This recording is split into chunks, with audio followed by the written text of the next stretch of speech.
Welcome, everybody, to Slav's Movie Night. Tonight, we will be watching Man of Steel, directed by Zack Snyder, starring Henry Cavill, Amy Adams, Lawrence Fishburne, Michael Shannon, and many, many more. This is a movie that, for me, was. I don't even like. You have no idea how much I loved this film in 2013. It just hit me at the right time.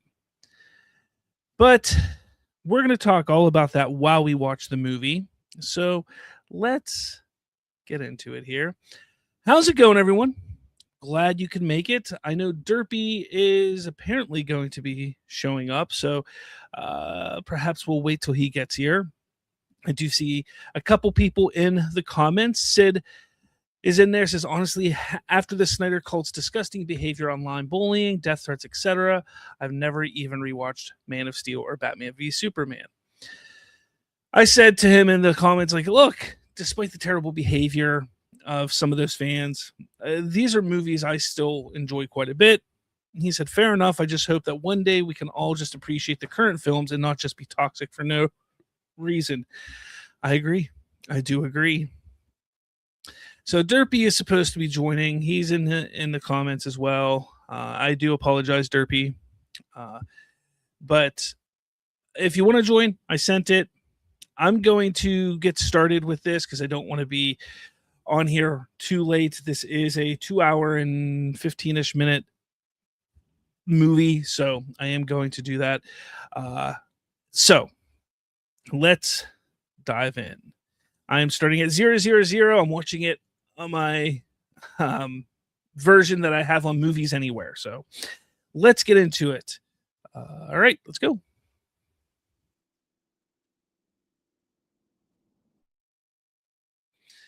Now, this is a time when, let's not forget back in 2013 what was going on. And it was a time when the studio was very adamant about trying to catch up to Marvel at that time.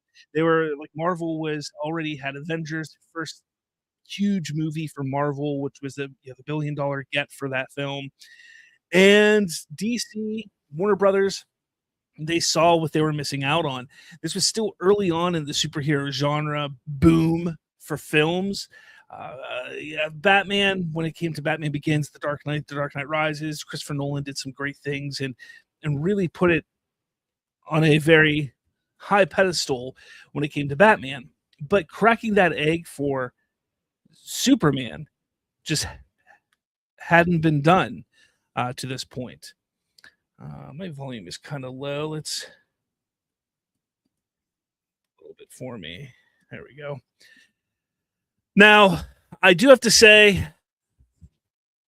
that it was not the best idea for them, I think, to go so quickly into the universe. This movie, Man of Steel, though, was, I think, a fantastic start to a universe. I think for me, when I take a look at this film and what Zack Snyder and Christopher Nolan and everybody involved did, David Goyer and such, I look at this movie and I say, look, this is a fantastic Superman movie. They couldn't get Superman right for so many years since Christopher Reeve did it in the 70s and 80s. They couldn't get him right. I think they got it right here. The box office, $670 million. Hey, that's fine. But they weren't, it was the beginning stages. It was early. People were a little gun shy on going with Man of Steel and Superman again with DC. I do love the beginning here. You have Jor-El, played by the fantastic Russell Crowe.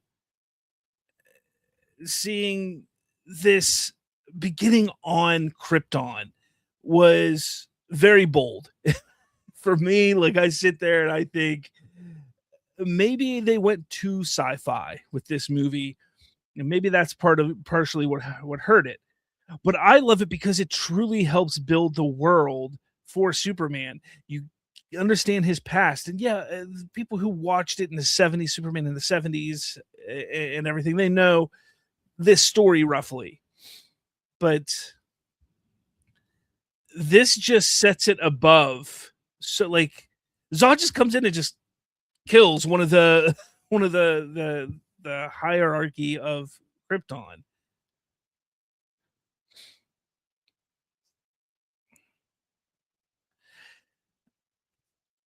And you also start to understand, like,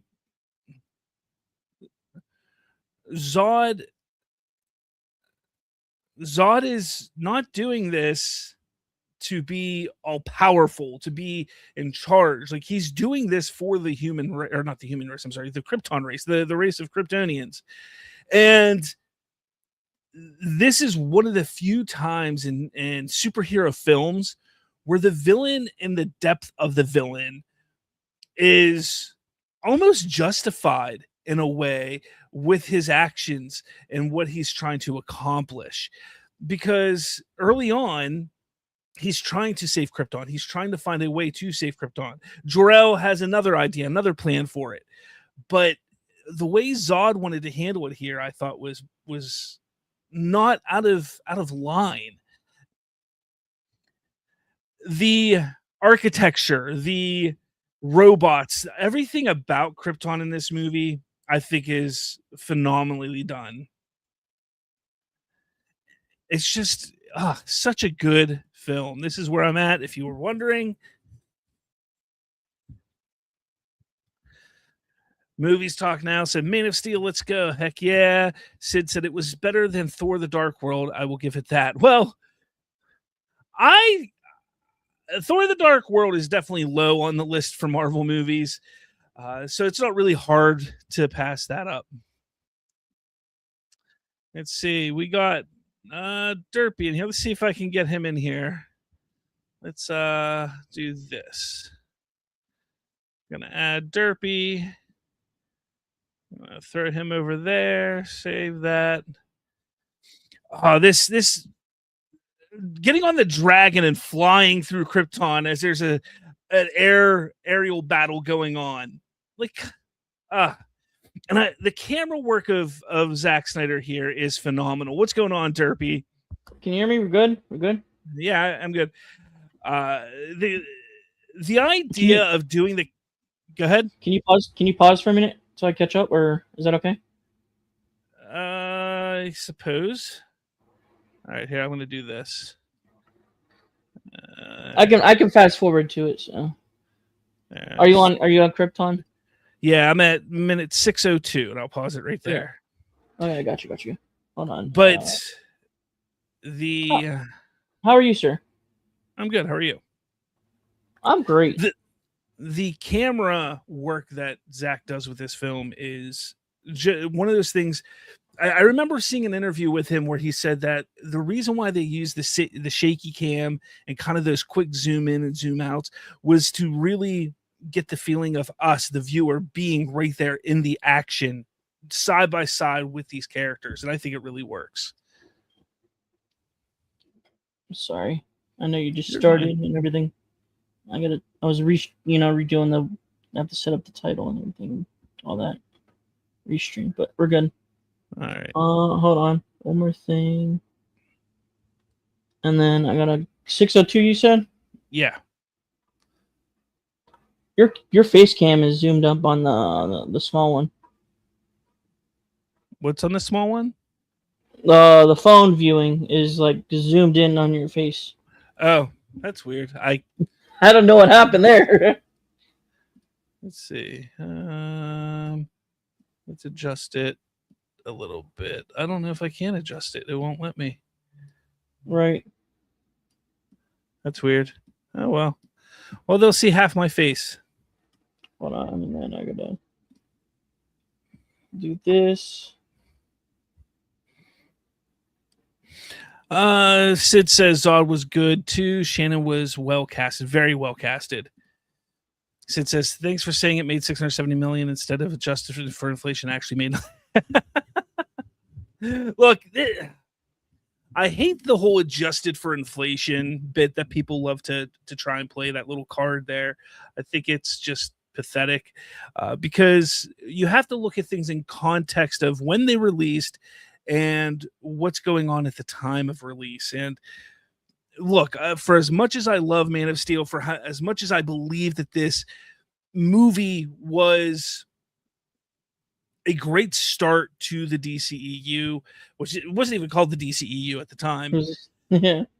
I have to admit that it did not meet what my expectations were box office wise, because like I said a little bit ago, it was that whole idea that Marvel just made $1 billion movie.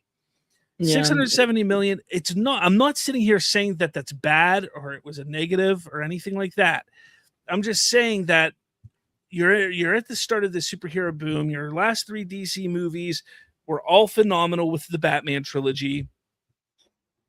Again, yes, they couldn't get Superman right. They had trouble with Superman Returns and things before that. But I tell you what, I think that 670 was admirable, but I think it could have and should have done more. Are you good to go? Yeah, hold on. I made it to it and then it stopped. Always something, Slav. I'm sorry. I was like literally right there. Give me 1 sec. Because like I said, I'm not using Max because I have the ad version. So I was like, not working. Says exactly. Man of Steel and Superman had a similar performance, and both were 9th and 10th worldwide box office. Yeah, I mean, Superman in 2025 was a different monster than 2013. The genre is not as strong as it was back in 2013. It wasn't. Hell, it's not even as strong as it was 5 years ago. The genre, not the genre, but the franchise of DC has a lot of bad like views on it. Prior to Superman, it was all about trying to get people back into the seats and back into the good graces of DC and their films. So yeah, I mean, again, you have to look at everything in context. And I know people love to sit there and say, well, Deadpool and Wolverine made over $1 billion. Okay, but that was a movie, a franchise that's been more than 10 years in the making. Right. The people have been wanting to see Hugh Jackman, Wolverine, and Ryan Reynolds Deadpool on the screen together in this way. Not like that terrible Wolverine Origins film, but like this. So that movie was going to all right. That movie is going to make bank regardless. All right. So we'll start it again. Again, we're at 6:02. 3, 2, 1. There we go. Jor-El's jumping into the diving into the water, and we see here. Yeah. Now he's at the pods. Yeah, we see here how Kryptonians are actually created. I mean, these are all Kryptonians here. This is how in that time or in this universe Kryptonians were made. Again, I think it was a very interesting angle for this.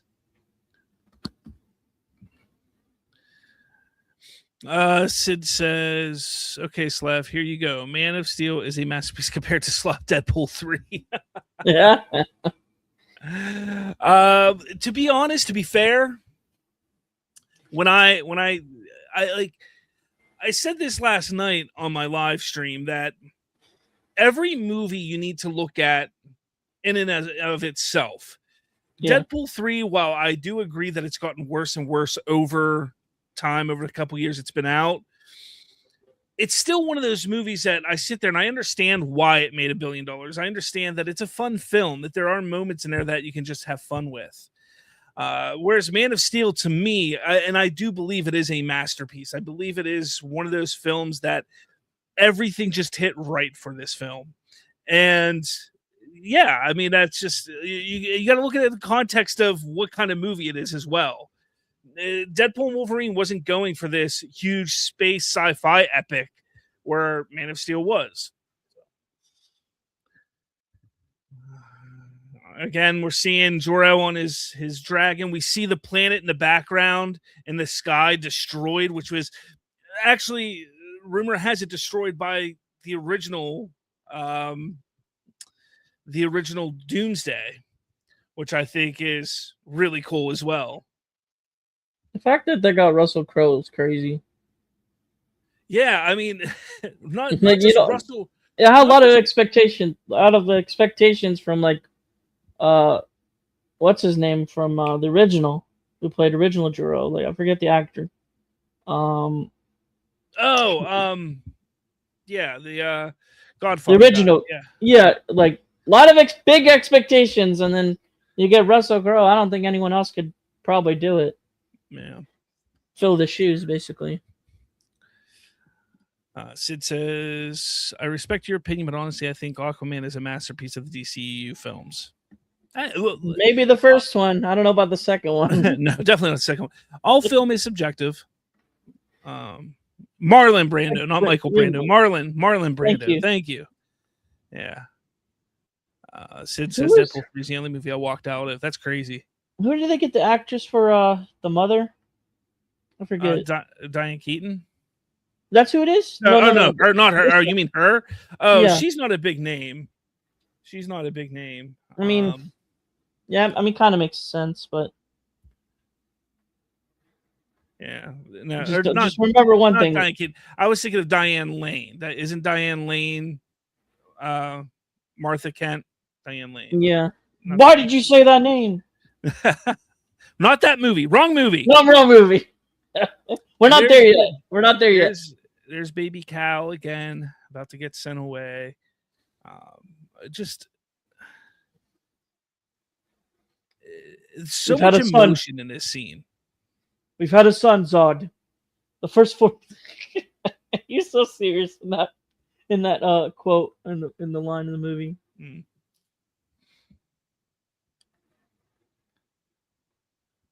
It would have been cooler if they involved. It would have been similar to what we got in Superman the animated series with like Brainiac. Can't have that on the screen.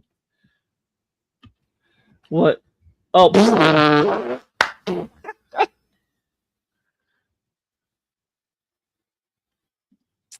Yeah.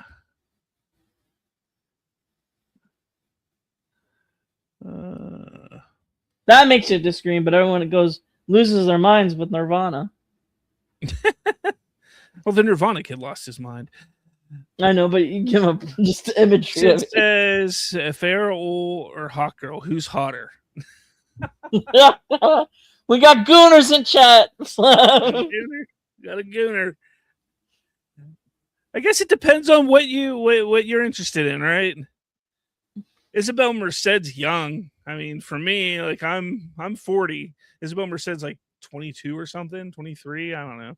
She's young. I gotta turn up a little bit. I have not watched this movie in like years. And I owned it originally on DVD when it first came out. And I was like, in the beginning, when I watched it, it's like the first time, I quite enjoyed it. But then as like over time, I've seen the problems that most diehard fans have pointed out, besides like Snyder fans. You know? Yeah, I mean, I think out of the 3 Snyder films, this has the least issues. Yes, I would agree. Except for the father saying, "Oh, maybe we should let him live. Maybe we should not." No, I mean, like, see, for me, I love that aspect and idea of this movie because I just hate the fact that they wasted Kevin Costner like that. I don't think they wasted Kevin Costner. I think he was perfect in the role of Jonathan Kent. I mean, we know the story of Superman. The fathers are they're gone. Like they're not there. Yeah, completely, yeah. Most of the story, yeah. We've had a son. He's all serious. The chest out. Gasp! His face. Gasp! What have you done? Yeah, cool No, fight scene. I will say the one thing is having those suits, like the mech suits or the like battle war, suits. the battle Yeah. suits, is pretty darn cool. Just because it's different, new perspective. There really isn't that much like that, and maybe like the original, but the original designs are outdated. But Well, no, this see, was pretty cool perspective. The thing I really love about this stuff is how they made everything look so alien, but also advanced. Like everything looks alien. Yeah, it does. Whereas, like when you sit back and take a look at Superman the movie from '77, that movie it's dated, but it's very dated. But the technology and It was about to bring that up. They tried to make it look way more advanced. Yeah. But to me it never looked alien. Right. This is both. This is alien and advanced, yet also archaic in a way. Which this I think is when is Warner awesome. Brothers had money.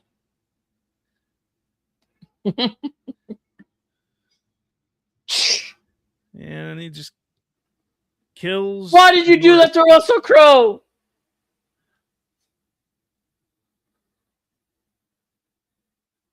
It's not like he hasn't died before on screen. Like 1,000 times. I will say, as much as I love the Superman 2 Zod, he did fantastic as Zod, and man, I forget his name, but he did awesome as Zod. Who, Michael Shannon? Yeah, this one. Yeah, Michael Shannon. Yeah, he's phenomenal. Terrence, what was it? Terrence Neil before Zod. From the original, but yeah, Michael Shannon's fantastic as Zod. I love how his rage controls him. But then he goes calmly away with his rage, like instantly. Yeah. Terrence Stamp. Thank you, Menswear. Thank you.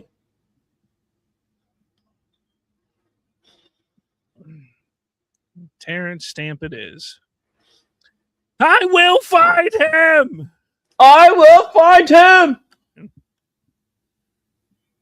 Like I said, I love how they wrote Zod as well, because it just, he's got a noble type of reasoning to do what he's doing, and it's not completely out of line. Blum, blum, blum, blum. Can't forget that.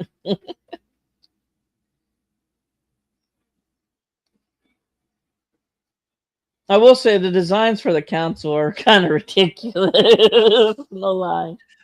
Again, it's that whole idea of making it feel old and archaic while also showing it to be futuristic and sci-fi and advanced. I think they did a great job with that. The mixture. Every last one of you. You think your son's safe, Slav? I will find him. From me.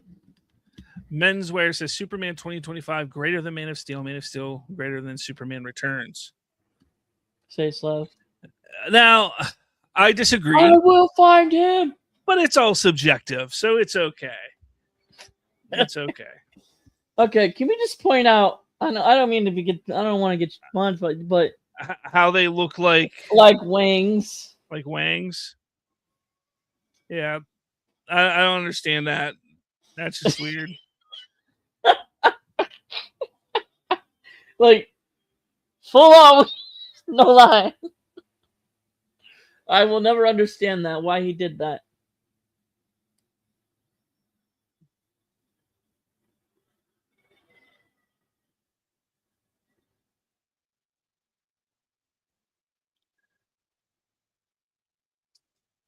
I mean, we're 20 minutes into this movie. And we're still on Crypt Film. We're 17:45 into this movie, and it's still it's covering a lot. It's kind of covering a lot, but 20 minutes for your first that's a problem.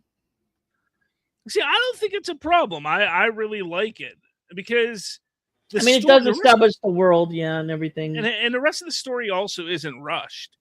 right? Unlike BVS. Oh no, you gotta watch the extended cut. You gotta watch the extended cut, Slav. It's much better, even though it's like 5 minutes, 10 minutes better, more. 30 minutes. 30 minutes. What? Menswear, please What do is- BVS. Wait. I will definitely be doing BVS. Yes, I have this a lot man to say does about look like being BVS, nice. so I might join on that.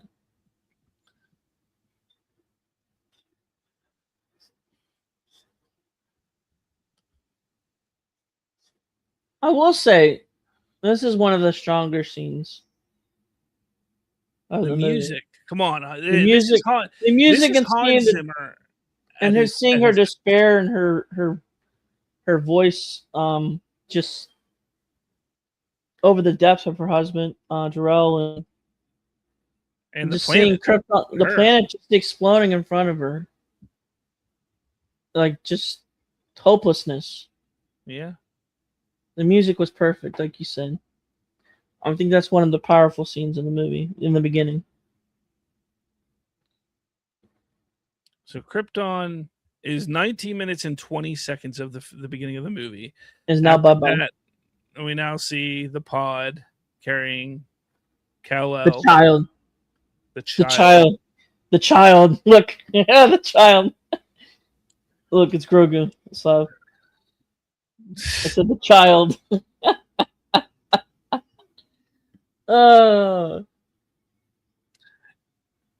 You know what? One thing I will say about BVS, dude, even though this is Man of Steel, I love the promotion of those Saudi the commercials, the ad commercials of the the planes with Gotham City and Metropolis. Yeah. That was like the coolest ad for both cities.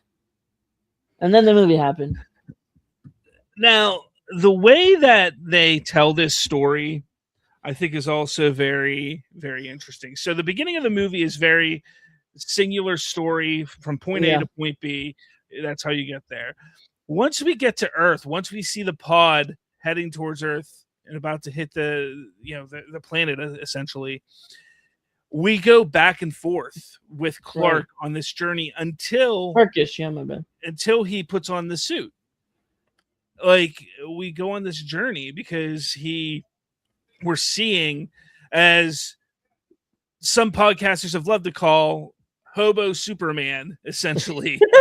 I mean, I like the unique perspective, because in the first 4 Supermans and Superman Returns, we just drop in. Superman's right there. You don't really see any development with Clark, and he's just basically, Superman already. This at least expands upon. That was a bad shot. The special effects are rough, yeah. That was a bad shot, dude. No lie. Oh man, but it was 2013 this movie came out. Yeah, 13 years ago. Crazy. But my point is that this was definitely a creative liberty from Snyder. You just wanted to see them, like, we really didn't, besides the airplane scene in Returns, we really didn't see much like saving or doing things with other people besides like the main characters. If you get what I'm saying. In this scene, we see Clark doing that, and he's screaming, and his teeth are out. His teeth are kind of messed up. He didn't brush his teeth. That's why. He wasn't brushing them as he was growing up. Yeah. You know what that whole scene was about? What? Showing the abs. It was all about showing him having the heroic side of things and wanting to do Yes. it. And then, like I said, this non-linear storytelling that we get throughout this movie starts here as well, because we see him in the present, and then we go back to the past where he's developing these skills and Powers, you yeah. know, these powers, yeah, and it's freaking him out. This is kind of how, as I talked about with Superman last week, how they were Skip the power showcasing. stuff, yeah. Well, they didn't skip that, but they were showcasing how Clark is human there. Yeah. This is how they handled it with this movie, and showing that he was just a little boy and he started developing these powers. Like, he was just a kid and he struggles with understanding what's going on with him. And it's showcasing and highlighting that he has these human emotions, these human beliefs, these human connections, and he's trying to understand. And you get the great performance of Diane Lane here, who just really delivers. You know, make the world small. You know, like, I love that.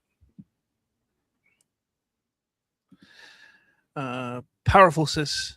Snyder also has his shaky cam for some reason during certain scenes, during the council and the world engine arriving.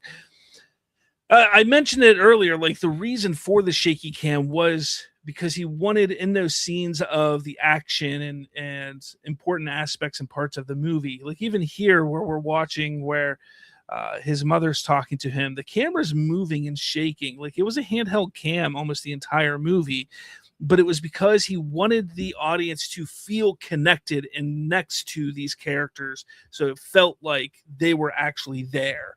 It was just another step in trying to help us see Clark as human, because that was always everybody's concern up to this point, was how do you make Superman relatable and human? And that was kind of the idea and direction they decided to go with it, was with the shaky cam type of feel. Where you at? So, again. Right here. Don't pause it. Just tell me where you. What's 25:18. Okay.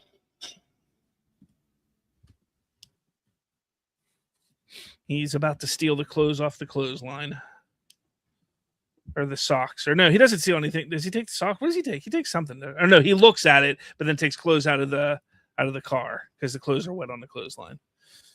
Yeah. And dude is looking beefy as hell. Like, I don't care what you say. This is he is a good looking man, and I'm comfortable enough to say that. I'm comfortable enough to say that. Powerful says, Slav, you are shilling too hard for Zack. I'm not shilling for Zack. I'm just explaining. I understand where he's coming from. Like, look, this movie is what possibly my favorite superhero film. It probably is, and I've watched interviews and read so much up on why they did what they did. But again, this non-linear storytelling is here, where they go back to the bus scene, and you have Lana, you have Pete Ross. Pete is a bully in this iteration. Calls Clark a dick splash. You could say, somebody save me. I'm joking. That's what Clark's hoping right now. This is a good scene. I mean, it is definitely a different perspective, different creative liberty. But like, and again, you see how when he was younger in the classroom, the world is too big, Mom, make it small. To this, where he's understanding, like, I have these abilities to do good, and I want to do good. It's showing how Superman Clark understands that what he's capable of doing, and the growth that he's had to this point. Yeah. Afbrat says this movie was entertaining and has its merits, but it's not on my favorites list. And he said, hello, or Afbrat said, good evening from Michigan. Hello. Powerful says, to be honest, I thought you liked Superman 25 more. I like Superman 25. I like it quite a bit. But as I said at the beginning of this video, Man of Steel just hit at a time for me that it really affected me emotionally, and I connected to it in different ways. So I love the movie. I love the music. The music is huge for me on this. Clark here saving the bully, saving Pete Ross. But there's so much about this film that, to me, just makes it better than Superman 25. However, I will say, like, as much as I love Henry Cavill as Superman, I think that David Cornsweet encapsulates Clark and Superman better Better, than yeah. Henry Cavill. That's because of what he was given. Yeah, that's true.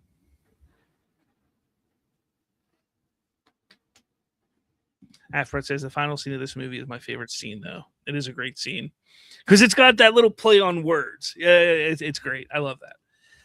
Now, here's a controversial moment in the movie. Pa Kent and Clark sit here. Let's go from a Field of Dreams to depressing Superman.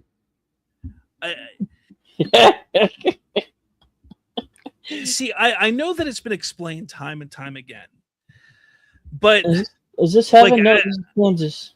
As a parent myself, we want the best for our kids. We want our kids to be safe.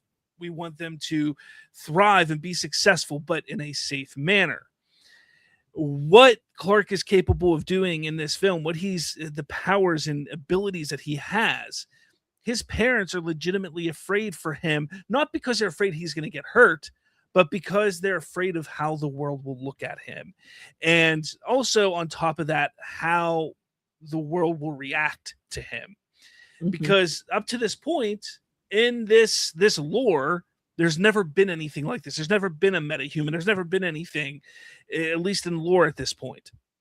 So for them to sit there and have this conversation that maybe you should let them die is a conversation that, yes, you could absolutely imagine a parent like this having, saying, look, I know you have these abilities, but our job as parents is to protect you. And we don't want you to do these things because we're trying to protect you. But just like any typical child, they always push the bar. They always toe that line. They always try to do more and try to prove to their parents that they know better than their parents know. And that is what this relationship, that's what they're showing here with this relationship. And it's beautiful. And I know people get upset because Pa Kent said, yeah, maybe you should let people die because we want to protect you. But that is him at the age of what? 12 here, 10, 11, 12, like however old he is here. Yeah. Now it would be different. Pa Kent talking to a 20-year-old, a 25-year-old Clark. That's different. But even at that point, he's going to want to protect his child and his son as much as possible. And that, again, is just something that people, I think, they look at the surface level of what they show in this movie instead of really digging deep. And that's kind of the problem why people have issues with it. Let's see. Powerful says, I didn't mind Pa dying like this. Well, I'm not to that part yet, but yeah. Afbrat, thanks for the live chat. It's keep mind off the intense pain in my knee. Steroid injections suck. I agree. I've been there with knee pain. Trust me, for more than half my life, I've dealt with knee pain.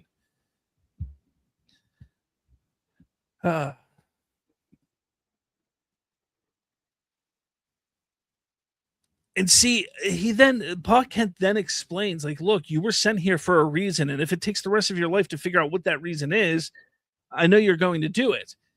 But at that point in time, Pa Kent and Martha Kent, Ma Kent, they are protecting him as much as possible. And that's what I love about it. And Afbrat's right. It's funny because even in Superman 2025, they explain your choices, Clark, your actions, that's what makes you who you are, which I think is a fantastic, beautiful scene in that movie.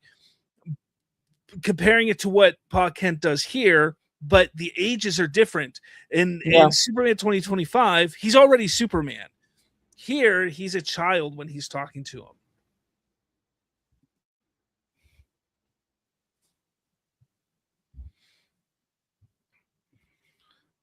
And then this part at the bar, this is where I'm at right now. Part of the bar where he just gets splashed with a beer. He shows the restraint that his father really taught him, and his parents taught him to be restrained and understanding. I mean, but he then does go out and destroys the person's truck. Again, that's not unlike Superman. I mean, take a look at the very first cover where he's destroying the green car on Action Comics. It's not that much different than that. So, he's taking care of a bully in just a different way. So again, I don't think it's out of character for him, where a lot of people want to try and say it's out of character. Powerful says they should have kept the Superman legacy names. His name, it sounds better.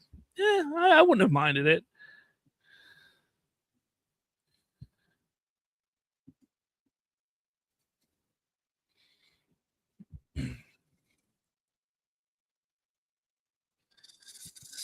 And now I don't know if it's the Arctic or where. Do they ever say where they are? I can't remember. And then our first shot of Lois Lane, played by the beautiful Amy Adams. It's a great casting, but if they were to cut, they should have made her hair black and not kept her traditional hair. She's definitely a better choice than what's her face from Superman Returns. Yes, I would agree. She was terrible. She was terrible in that role. Totally miscast. But honestly, Amy Adams was up for that role in Superman Returns also. She was up for Lois in that film, and she didn't get it. She lost to what is that? Kate Bosworth? Is that who it was? Yep. But it was Kate Bosworth, I believe. Afra says, "I wish your live chat wouldn't be interrupted by ads, though." I see. I see. Well, we can't control that one. Only the evil company can, if they're even an evil company. Because they all are with the ad stuff.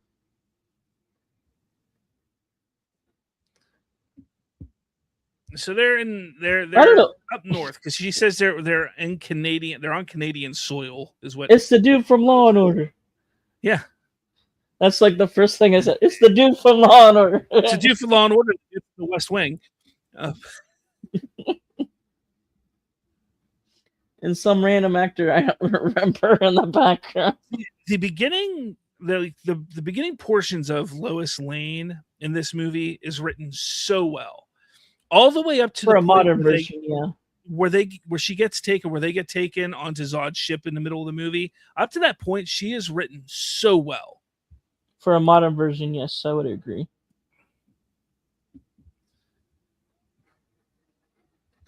Because like the old ones, the Reeves ones, she's supposed to be, I mean, she's more of a damsel in distress still instead of this one. For now, for at least the beginning of the movie of this. Yeah, I mean, she's not a damsel in the beginning of this, but then she becomes a damsel in distress. And then in Batman v Superman, she doesn't really do much. There's a couple scenes that are pretty good in that. And then Zack Snyder's Justice League, she's just non-existent. No, not at all. The beginning of this movie with her, I think, is great. I think the one thing I will say about the beginning, besides the opening, the first 20 minutes with Krypton, it's kind of slow, and the pacing's kind of a little bit rough, just for a personal experience for me. It still all lands for me. I don't have any issues with the pacing in this movie at all. I don't. Let's see. Powerful says, "I'm an award-winning reporter. Come on, Perry. Come on, Slav. You're glazing so hard."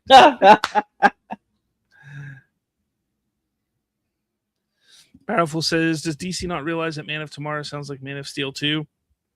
I do think that they're going to change the name of Man of Tomorrow. I don't. Maybe they probably won't, but I think they might. I don't know. Call it the Justice Friends. Why not, right? Afbret says, Slav, I'm sorry, man, but I highly disagree. Lois was terrible and had zero chemistry with Cavill. But I wasn't talking about that. I said the beginning parts of Amy Adams, Lois Lane, from the point that she's introduced up to the point that she gets sent to Zod's ship. She is written well. She is portrayed well. I think it's fantastic. She's an investigative reporter in that point in time. But after that, after she gets on Zod's ship, she becomes the damsel in distress. And I don't not like the chemistry. Like, they have some chemistry. It's not your typical strong love chemistry, but again, I will agree that after that certain point in the movie, her character just gets very weak and is not as interesting the rest of the way. Slav. To the story. It's supposed to go all the way in. That's what she said.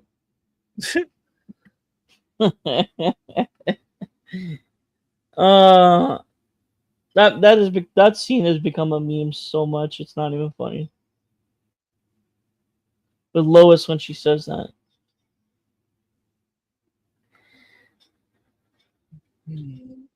Powerful. Honestly, if they call it Justice League or Gang, it will make more money.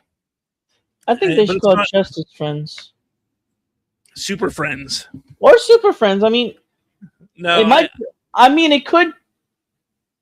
It could make people curious just with the title and full on and maybe make more money. Maybe. But the one thing I will say, if this is a team up, as much as I love Gunn's tone in writing, he's definitely got a. I mean, the one complaint everyone says is the jokes, the constant, what's it called? Explicit jokes, I guess. He's got to tone that down, and with the team up like this, he's got to attract probably I would say the younger viewers, just because it's a team up. Maybe if they want to change the perspective of some viewers in a way, not necessarily the actual writing of the movie, just the jokes, I would say. Powerful's not wrong. Superman is not a big box office draw, and he hasn't been. They're still trying to crack that code. We all know who the real drawing is. Can you guess who that is, Slav? Wildcat. 100%. Alan Richardson. There you go. No, I'm Batman. It's definitely Batman. Afbret says Amy Adams is also 9 years older than Henry. I think in almost every adaptation, the actress playing Lois is always older than the actor playing Clark Soups. That's weird. Slav, I brought this up last week, actually. Remember when they were doing... remember when that rumored Wonder Twins movie was supposed to happen, or series? Yeah. I kind of low-key wish it did. I mean, because like I said, some people know DC from obviously for the comic book readers, and then there's older people that know Super Friends. It would have been kind of cool if they could have integrated it a little bit, but it's probably two different things. It just probably would have been cool though, because of the fact they probably could have drawn some of the older fans that really don't understand DC, but because of the time of the DCEU that they were talking about, that it would have failed miserably. Right? Yes, it would have.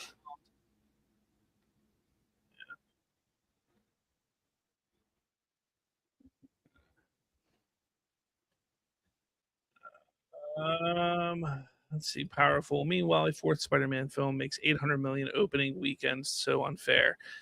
It's not unfair. It's just that the Spider-Man franchise as a whole, so I'm talking about going all the way back to the Tobey Maguire films, to Andrew Garfield, to now, has been handled in such a way that, let's face it, in 2001, when that first Spider-Man movie came out, like that was huge. Or was it 2002? It was 2002. But because it was huge because prior to that, we had movies like Batman and Robin, Steel. We had Blade, which was great, but this Spider-Man in 2002 was such a different type of movie. X-Men was even very different. What you mean, though? We had the best live-action Spider-Man and the Japanese Spider-Man, dude. That's the best one. Come on now, Slav. Yeah, that crazy story is that actor actually just recently died. Yeah. Here's Lawrence Fishburne doing Perry White, which I think was great casting. I think he's very much a good casting for Perry. But just like Wendell Pierce is in Superman, as this time he didn't have a cigar though. Come on now, you gotta have the cigar. But Spider-Man, getting back to that, it's going to make money. I mean, it's Spider-Man because of that history. And then them connecting it to the MCU with Tom Holland and everything, yeah, that helps. And Tom Holland is a treat. Like, people just like the guy. He's nice, and you want to see him succeed and do well. And then this new Spider-Man movie is getting rave reviews right now. So, unfortunately, I can't see it till Saturday. So that's unfortunate. Same here. I see it at 2:30 Saturday. Hunter, I'm gonna get some chilies, and then we're gonna go see it. So, I'm gonna have a good time. I don't see Hunter Iggy's comment. You hear me, Slav? Yeah, I hear you. No, I don't see. I didn't see it either, but I'm gonna head to Saturday 2:30 showing. I'm gonna go around noon to 12:30. Gonna head out to Chili's, get lunch for Chili's, and then go to the movie. Nice. Yep. In 3D. That was the only showing that was available in XT at my Cinemark. Everything was sold out from Thursday to like all the evening stuff was all sold out, dude. That's crazy. But like Powerful said about, meanwhile, the fourth Spider-Man film. My point is, it's crazy. This is the fourth Spider-Man film and the third trilogy of Spider-Mans. Third trilogy. Oh, yeah. It's Tobey, Garfield, and then Holland is my point. Yeah. But everyone complains about originality and can't go see Supergirl because political views. But hey, that's beside the point. It's just the fact that, like I said, they complained about originality, and now we get like the 12th Spider-Man. Or the 13th Spider-Man.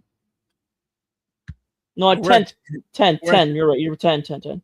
We're at this history lesson here where Jor-El is talking to Clark and explaining Krypton and how that they came to be, and I will say they were. I will say one missed opportunity, Slav, and I mentioned this earlier. They should have added something with Brainiac to this version.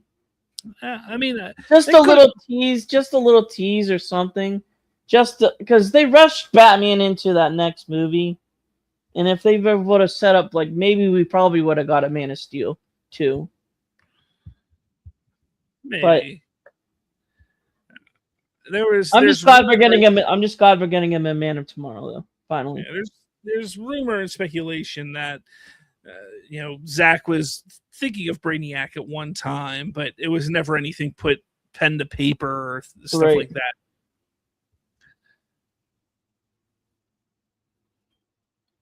Can you see his comments? I'm seeing it. I just pulled it up here. Yeah, I see his comment now, but I don't know what comment he's talking. Is he talking about something on Twitter? X. Yeah, X probably in messages. Maybe a message request. Because you don't follow him. I don't think. Oh, I do. He's talking about the Clayface being the brave and the bold. There's no reason. There's no reason to. Yeah. At this point, I mean, I am unless they announce the director, the cast, like after Man of Tomorrow, like as soon as after Man of Tomorrow comes out, we are not getting Brave with the Bold for a minute. I'm at 47:41 for the timestamp, 47:43, 44, 45. So that's where I'm at right now. Just think though, Slav.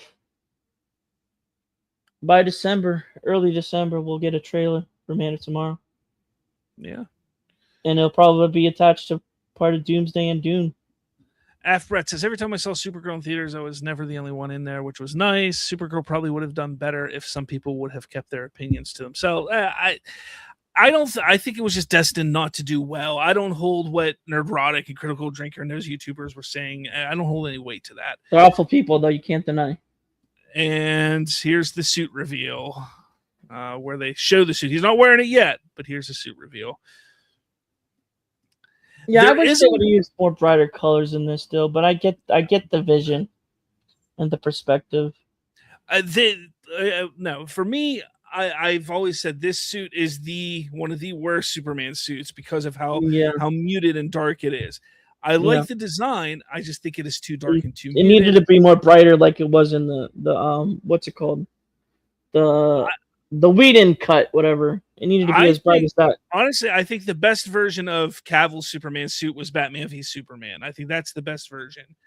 It's a little, it's a little bright, little balanced, yeah. Yeah, it's far better balanced. There's the music, man. Yeah, don't make me cry, man. I was right. The Batman 2 is literally hurting the DCU. I'm not saying it's hurting the DCU. I just think that they should not have gone with Elseworlds yet. So, yeah, you gotta keep testing the comments. And after this, like I said in the private chat, sound good. Yeah, that's fine. But like I said in the message, I got you on there, and so it's recasting. So. Brett said, I would love to see Soups and Bats on the big screen again. Yeah, same with me. Brett says the suit was terrible. It had no trunks. The trunks, I'm not a pro or against trunks. Like, I can take them or leave them. Just make the suit look good. This version, I don't think you needed the trunks because it's more like Dark Knight and all like Nolan's trilogy with Batman. It's the serious tone, like their his own perspective on the character.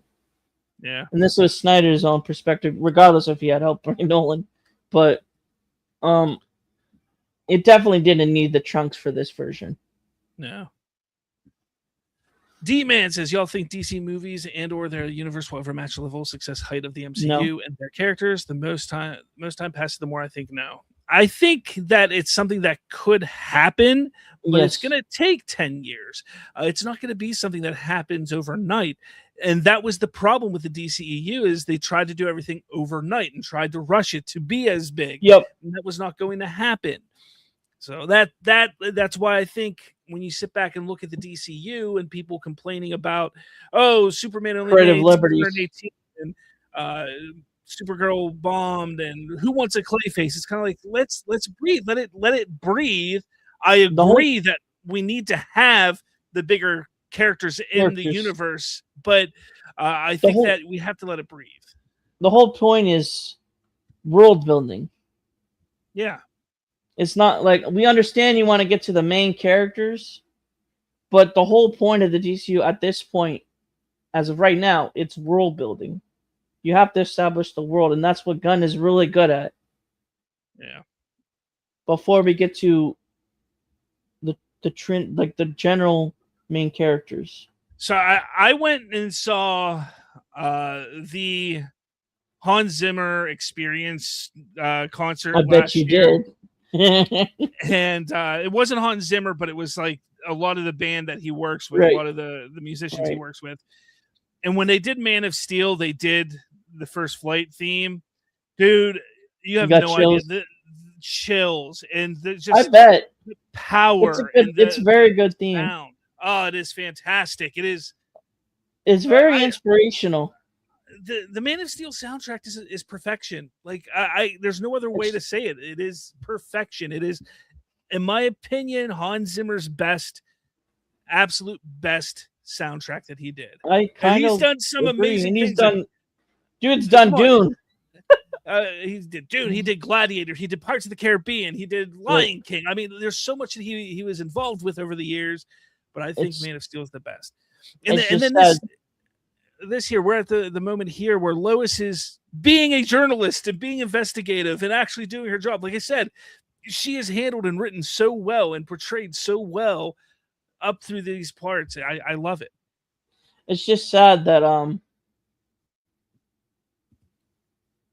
Hans Zimmer had to work with the screenplay that is Man of Steel.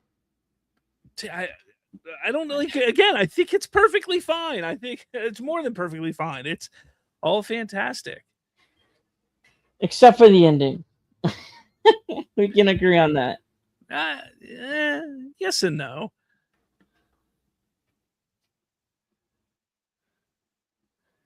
Nolan even said, "What are you even doing here? Why are you doing that?" He was very cautious of that decision by Snyder. But all right, dude. All right, man. Like I said, I got you on recasting and everything. Cool. Are we doing BVS next week? I don't know when. I don't know what I'm doing next week yet because I don't want to just do everything in order. Like I'm gonna jump around and do things.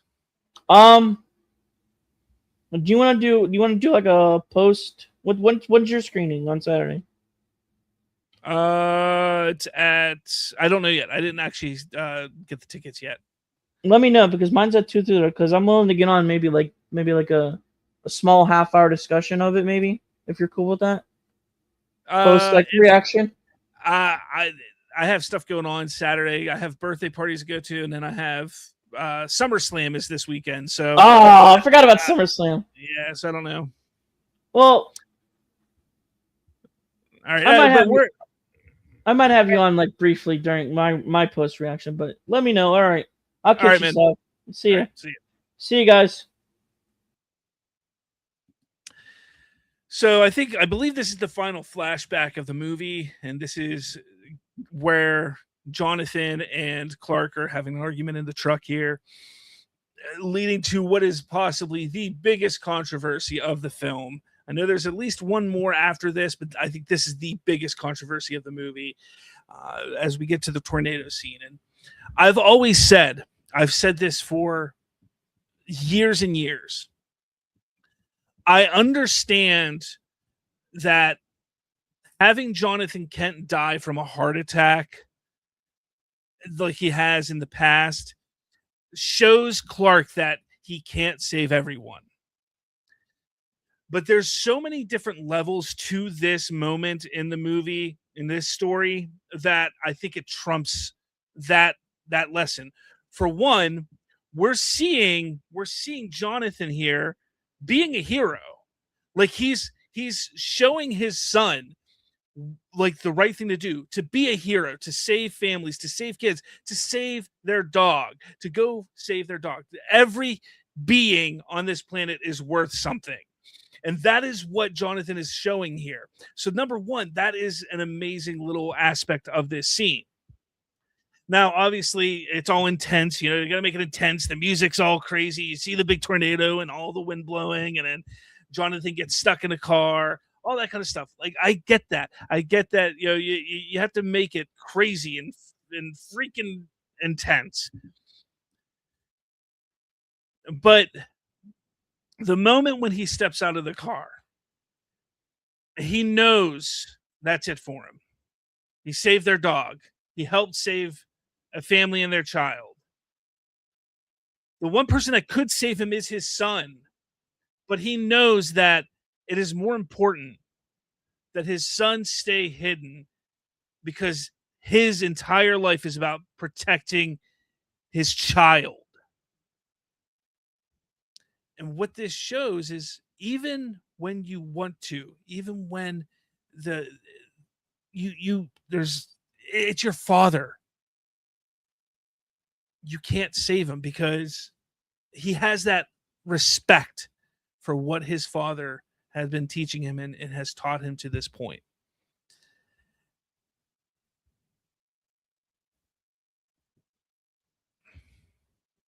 And it's just, again, it's a beautiful moment. And I understand. I do. I truly understand why some people don't like it because of the whole thing with He could have saved him. He's so fast. He could have saved him. But enough people already suspected or thought something weird with Clark.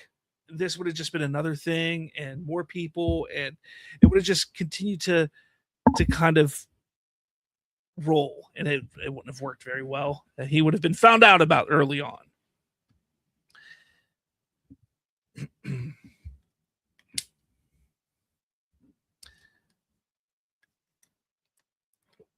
The movie, or the part of the movie I'm at, is here. Lois is talking to Perry. She's getting suspended because she went a little too far.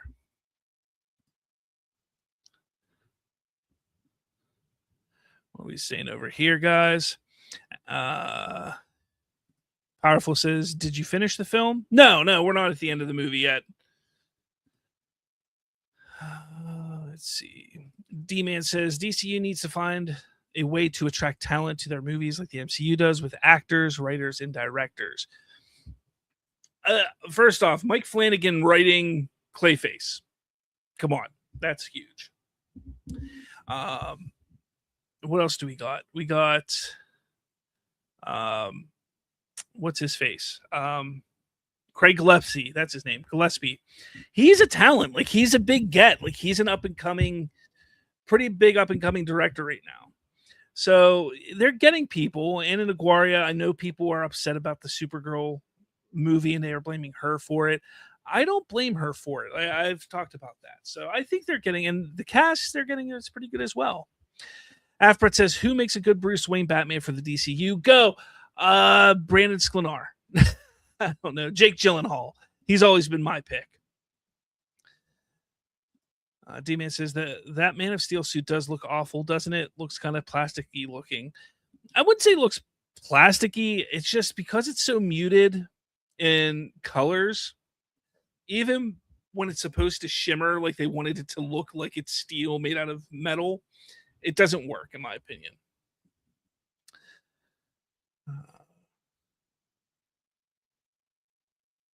D-Man, I still think we have yet to see the definitive version of Superman suit in live action. Jesus is GOAT. Just dropped in to say Man of Steel is awesome. You guys are awesome and keep up the good work. Thank you, Jesus is GOAT. Yeah, I love Man of Steel. Man of Steel is fantastic. So thank you for stopping by, man. Afbrat, maybe he thought the world wasn't ready for him, but the scene is still cringe.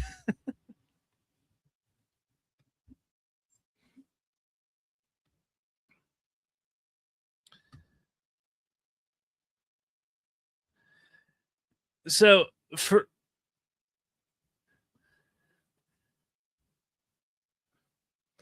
the moment he's having this conversation with his mother and how she's like, they were just their parents, just scared for their child.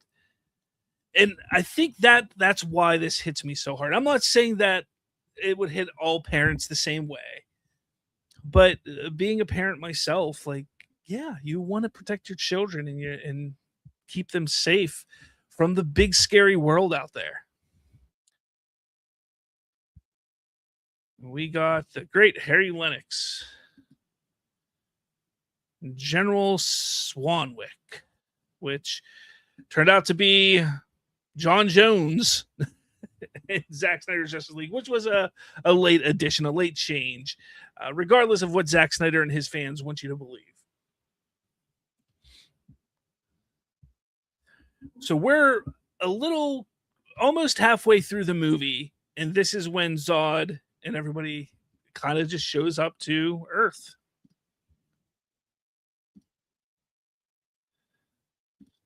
D-Man says, so is Gunn gone as CEO of DC in November? That would be 4 years from the start of his contract in November 2022. He and Peter Safran signed an extension. Now, it was believed that extension went through April of 2027, but it's being speculated that it very well could actually be an extension that goes to the end of 2027, which would give him the ability to finish Man of Tomorrow and get Man of Tomorrow out, and then go from there, and probably a couple other projects that will be coming out in 2027 as well. So this moment in the movie here is where they look up to the sky and they see the ship, Zod's ship. UFO sighted. Brett, you could compare it to the pilot episode of Lois and Clark when Pocken is talking to Clark and Pa cautions Clark to be more careful. Yeah.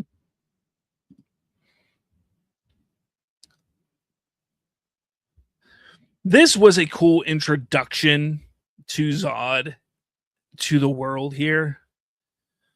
I thought it was really smart, and it kind of went back to Zack Snyder's horror roots when it came to Dawn of the Dead and things. It is supposed to give you that eerie and scary type of feel, which I think is cool. D-Man says, can't believe Man of Steel and Supergirl has the same Rotten Tomato score now. The crazy thing about Supergirl is the story is very similar to that of Man of Steel. Very similar. It even has a similar kind of tone to it. It has a little more comedy, of course, but the tone and the feel and the story is very similar to Man of Steel. And what I think that kind of proves is that a lot of people who sit there and say that the world needs Zack Snyder today to do things, I think Supergirl proved that it wouldn't work.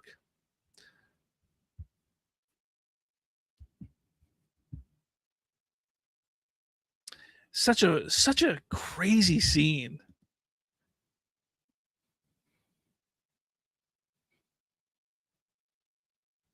Such a I again, I sit here and just think about why did they decide to go this route to make it scary or try to make it scary, intense. I mean, I know, I understand. I know why, because like I said before, it was all about trying to put the audience shoulder to shoulder next to these characters.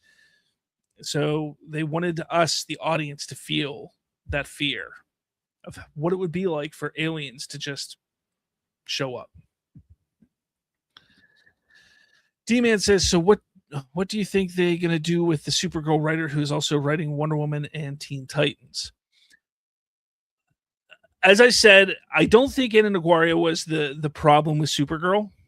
I think that a lot of the issues that people have with Supergirl comes down to editing and the final cut of that movie. You can definitely tell in that film that they edited out many things. The story I thought was solid, but I would love to see a longer cut of that movie to really get a feel for the script. But that's me as a viewer, as an audience, as a commentator. If James Gunn and Peter Safran believe that Ana Aguirre was the problem, then they need to get somebody else in there to write Wonder Woman, to write Teen Titans, or at least help her. But again, I don't, from what I saw from Supergirl, that's not what I see. I don't see that. Afbret says, how is it similar? Sorry, I missed part of it. The journey of Supergirl compared to the journey, so the journey of Kara to the journey of Clark in this movie, of the whole, my planet's gone, I'm trying to find my place in this universe, in this world. Who am I? What am I supposed to be? That whole aspect of it is Man of Steel, and that's Supergirl. Like, that is the core essence of both of those films. Is who am I? Where do I fit in this universe? They're handled differently. They're executed differently, of course, but in essence, they're very similar in story, in that regard.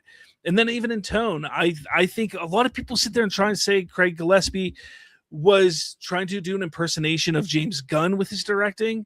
But when you watch that movie, it's far more like Zack Snyder than James Gunn.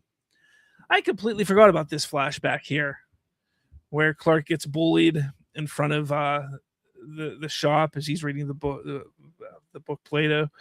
Yeah, I forgot this.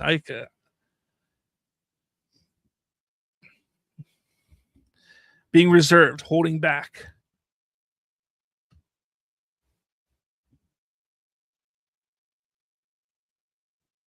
Interesting.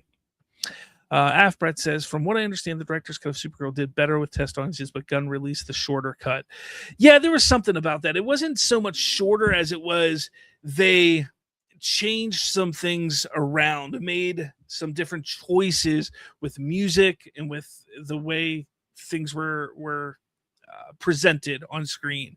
I don't know if it was much shorter or much longer, the director's cut and the studio cut, but here's the thing. I know people, thanks to what happened with Zack Snyder, everybody has this idea and thought that, hey, directors should have final cut of every movie. That's just not the case. There are very few directors in this world that get what's called final cut. You're looking at Spielberg, you're looking at Christopher Nolan, and maybe a couple more after that. There aren't many who get that final cut of a movie. The studio is the one putting all the money into it. The studio is the one who's trying to really push this franchise or this story direction and things. They're putting the money into it. So the studio, I agree, should have final cut, final say in what movie is getting put on screen. Let's not forget that you take a step back. People honestly sit there and try and say, oh, artistic integrity is gone in Hollywood because they get final cut, studios get final cut. No, they allow the director to make the entire movie, and then collaboratively they create a final cut of the film typically. And that's just the way it is. I mean, you're talking about hundreds of millions of dollars here, people. Sometimes the studio's right, sometimes the studio's wrong. But more often than not, when it comes to these bigger films, more often than not, they're right. D-Man, release the Gillespie cut, restore the Gillespie verse. It's ridiculous. And then Superman is turning himself over to the military. Such a great scene. The music, guys. I can't stop talking about the music enough when it comes to this movie. I just can't.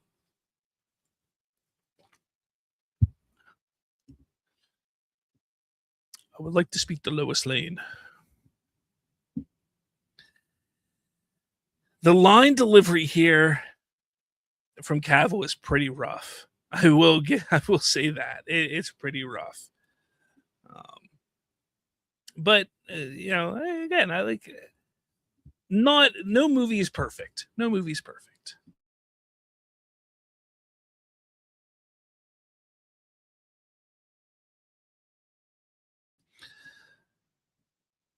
D-Man says the theme song increased the Rotten Tomato score by at least 15% of Man of Steel.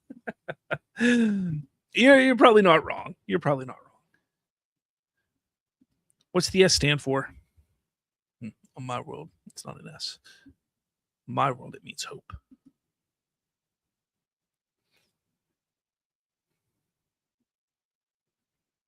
Well, here it's an S. There's something about Cavill in this scene that it looks like he's trying to do an impression of Christopher Reeve in that playful moment in the apartment in the first Superman with Superman and Lois, but it doesn't come off great.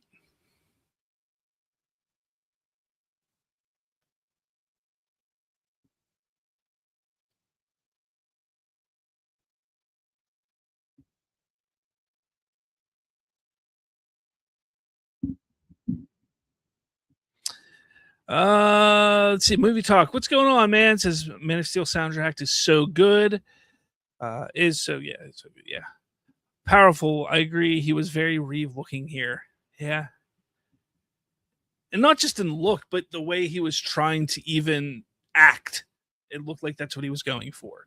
But then this moment where he's looking through the mirror to Swanwick and having this conversation, this is the scene that I think he really starts to encapsulate and becomes Superman himself. He's not trying to portray anybody else. He's not having any weird moments like he was, when he turned himself over to the military. So it wasn't a long like weird period for him in this film, but that's the moment where I was like, okay, I see him as Superman now. I definitely do. And then it just kind of builds from there. I love the moments we're going to see here soon when they're on Zod's ship as well. I think again, you take a look at that, you're like, oh, okay, yeah, that's Superman. Like that's Superman. D-Man, I said this a little bit ago. I love Cavill as Superman. But when you take a look at the whole, everything that encapsulates who the character is, Cavill was a very good Superman. He really grew into that role from Man of Steel to Batman v Superman. But he never was able to get Clark Kent. And he always just looked like Superman. Even when he was supposed to be Clark Kent, he just looked like Superman. So for me, Corn Sweat is able to encapsulate Clark Kent Superman far better than Henry Cavill could. Not to mention that he feels so much more like what I would read on the comic book page when I would read Superman comics. Corn Sweat is so much more of the oh gee shucks golly type of Superman that I read. So I like that. Again, that's not knocking Cavill because I enjoy different iterations, but I do like Corn Sweat's better. I think he is better. Powerful says Reeve is better than both of those pretenders. I wouldn't say he's. I love Christopher Reeve. I love what he did with the role, but people seem to forget that. Like, watch Superman 2. Like, Superman 2 is good. It's a good story. It's a good movie, but he doesn't have much range. That's my problem with Reeve. Is while he's good as Superman and he's good as Clark Kent, it's the same thing over and over again. Like there's no shift. It's almost like he's just playing the same. I don't know if I'm making sense here. Like Corn Sweat, for instance, when he gets angry, and I like that. I think that's impressive. Like showing Clark and Superman be angry, that's great. Showing him be heroic, showing him being goofy and fun, showing him being Clark Kent and aloof, that's great with Corn Sweat. Christopher Reeve, like when he was angry, it was comedic and didn't work as anger. When he was being aloof as Clark, that worked, but excuse me. But again, I think Corn Sweat has more range than Reeve. Not take away anything Christopher Reeve did, but we've only seen Corn Sweat in one movie as well. Well, I mean, fully, like for an entire film. So I'd like to see where it goes come Man of Tomorrow and anything that we get after that. Movie talk now. There's never been bad Superman actor. Reeve was great. Kane was great. Routh was great. Cavill was fantastic. Corn Sweat was fantastic. Agree. Yeah, you guys talked about Routh here. He was great in the Arrowverse. I loved his Kingdom Come Superman in that. So we're now at the scene where they're going up to Zod's ship. And Zod will be introducing himself to Superman.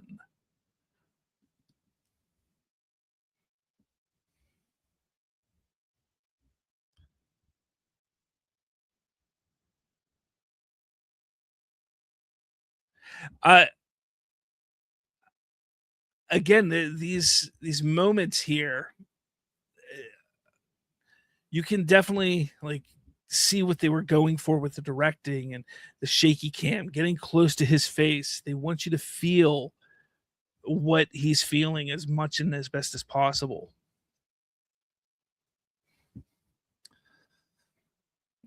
D-Man says Superman No Way Home movie with Ralph, Cavill, and Corn Sweat. What do you all think? Sure, why not? Movie talk now. Controversial opinion. Man of Steel might be the best first contact alien movie ever. I'd have to really think about that, but you might be right on that. You might actually be right on that.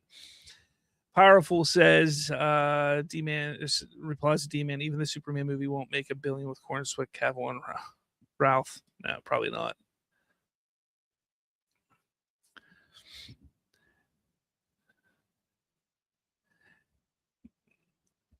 I I just there's so much exposition in this movie, and I think that's another thing that people don't like about it. And then I don't think I've ever heard anybody say, "Oh, there's so much exposition," but the more I watch it and realize like there is just a lot of moments where people are talking. Like you have that whole part with Jor-El, which is a good probably 3 or 4 minutes of him just talking to Clark. Now you have this moment here with Zod talking to Superman. Another 3 or 4 minutes where they're just talking and just having a conversation and kind of building up what happened in the past. Uh, Is it needed? Probably not. They probably shouldn't have kept this stuff in it. They probably should have found a way to, just go past this.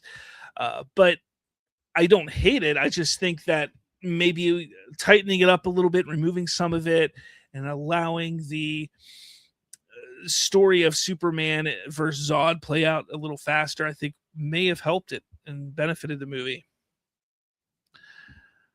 Let's see. Afra says even when Kane's Clark Soups got angry, it was more comedic than real human emotion. Yeah, yeah. It's so weird how that worked out. But with Corn Sweat, like the range is there. You have the anger, you have the silliness, you have the heroicness, you have everything there. Powerful. That's just sad though. Like a Superman movie can be really good and not make a billion on less cameos. Powerful says, Slav, you're starting to sound like the cult now. You don't understand Snyder's greatness. Where did I say that? Where did I say Snyder's greatness? I'm just look, I think what he did with his movie was really good. I don't think every movie he's done is great. D-Man, Batman, No Way Cave might have a chance to make a Billy though, with Keaton, Bale, Affleck, and Pattinson. That would be so weird. They're all so much different in size and height and everything. It'd be so weird. Powerful says, haha, Snyder is great at visuals. He really is. Another great scene here.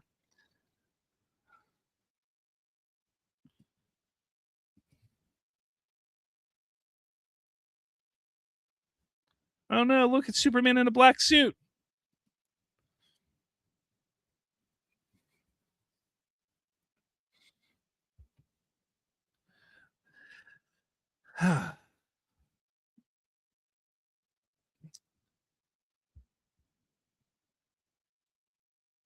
such a such a weird so people were upset about Superman 25 that Clark was sent to essentially kill and you know make as many wives as possible. But literally, there's a scene here where Zod explains, "We were conquerors, Kal-El, and together we are going to continue to conquer and thrive and create our Kryptonian race again and make it thrive." Now, I get this is coming from the villain as opposed to the hero's parents, but let's not forget and make a mistake that that's his heritage. His heritage, his where he came from was a group of conquerors. And that's in Man of Steel, and that's in Superman 2025. It's just they approached it in a different way. Regardless, though, Superman rejects that idea, rejects this whole idea of being a conqueror and destroying other planets and Earth. That's the whole point of the that little moment.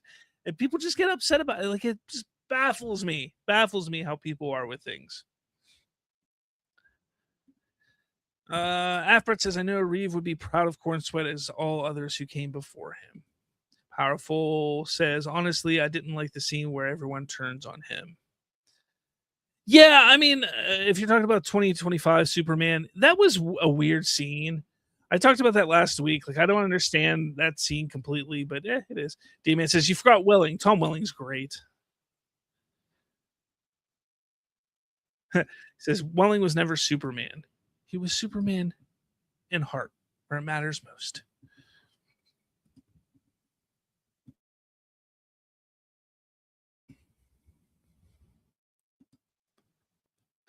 And did you not see the last episode? The very end, he puts on the suit. Yes.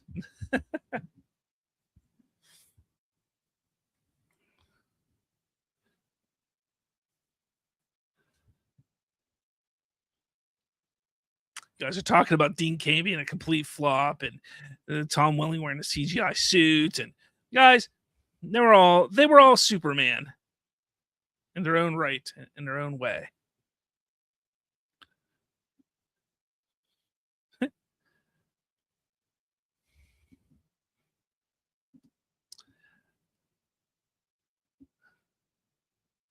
I am Cal's father.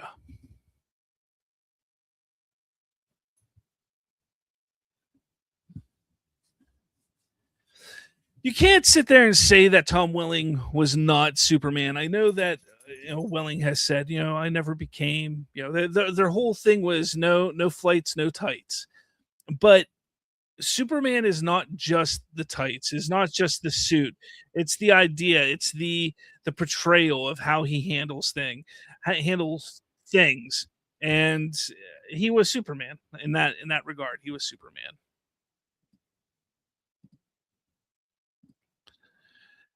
Afra says Kane was fine first time. Don't agree with what he has said lately, but he's still on my favorites list.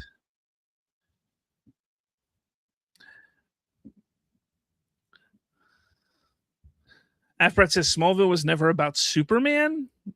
I mean, it was about Clark Kent, Kal-El becoming Superman. Yeah.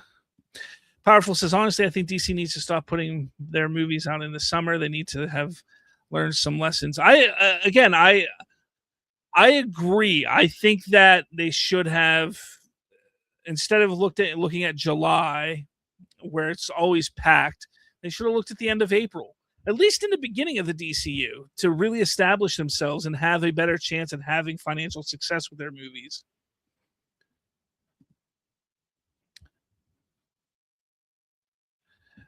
Powerful says, Slav said this many times, but why put your movies against competition? Yeah, again, here's the thing. I believe a good movie will always do and make the money it's supposed to make, regardless of when it's put out. And I'm not saying that the DCU hasn't made good movies, but like, take a look at last year, 2025, with Jurassic World, Fantastic Four, Superman, all coming out within 3 weeks of each other. Superman won that. Superman won that battle. But then when they take Supergirl and you look at Supergirl and you put her movie out with Toy Story and Minions, and I know, wasn't there another movie I can't think of right now? But you put it against those types of movies. Moana, I think, was the other one. It's not going to do well. That's gonna be a rough patch for Supergirl, and moving a character like that out of there. I mean, even if they would have put Superman last year out at the end of April, I think it probably would have hit that 650, 700 million, because it would have been something for people to go see. Whereas, again, it was still successful. Like I said, a movie's going to succeed and make its money if it's good. But Supergirl was that was just like, I like the movie. I think it's a fine movie, but it didn't land for everybody, and that's just how it is. You guys still talking about Smallville there? We just missed my favorite scene. My favorite scene where you could save her, Cal. You could save all of them, and he goes out in his Jesus pose. The religious symbolism in this movie, which I could have talked about earlier, is phenomenal. I love the religious symbolism in this film. And I actually did a whole video on the religious symbolism and connections on this movie and the Bible. It is a great video. I encourage everyone to check it out. I really break down all of the connections and reasonings for those religious connections there. I was going to start a huge series called Pulp Culture and the Bible a few years ago, where I would take different movies that have very strong religious undertones and connections and really highlight and discuss them in a video. I did a few. I think I did 2 or 3 of them. One was Star Wars, one was Man of Steel, And I don't know if I was gonna do a Matrix one. I don't think I ever did it. Actually, I don't think I ever edited it. I think I may have filmed it, but never edited it. But it was a cool idea and aspect. But I encourage you guys to find on my channel the one with Superman because I think it's great. Let's see. Luke Cage, what's going on? Says, man, the stakes of Man of Steel feel so heavy, so real, so personal. You can feel the pain in Zod's voice when Kal destroys the last world engine. I miss this in DC films. Yeah, I mean, this was a much heavier film for sure than we are used to with comic book movies.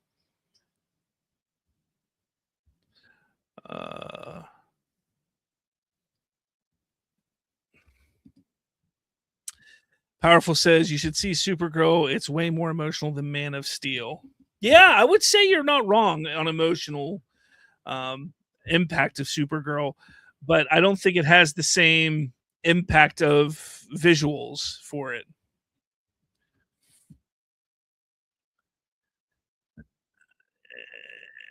Keep your hands off my mother, or whatever he says. That's coming up here in a second.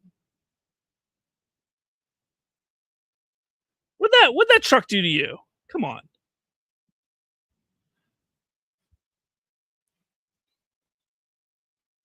Where is the codex? Zod loves to scream in this movie.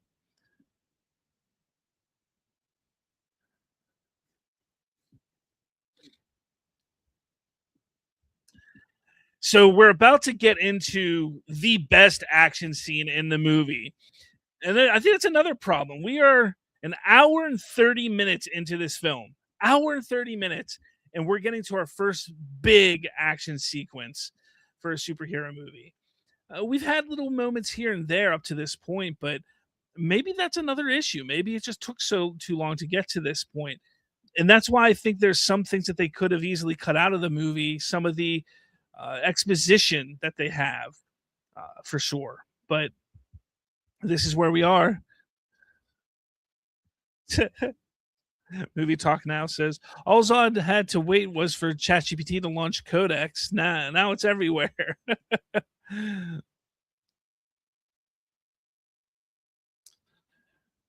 uh,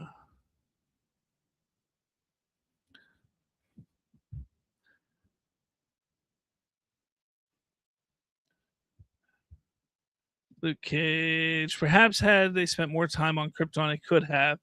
That was the best parts of Supergirl. I still think Supergirl was better than James Gunn's Superman. Me too. I think so too. I like Superman, but I really like the Supergirl movie. I really do. I do really like the Supergirl movie. I actually didn't pick it up today. I needed to buy it. I didn't buy it yet. It just released on digital today. So I need to get that.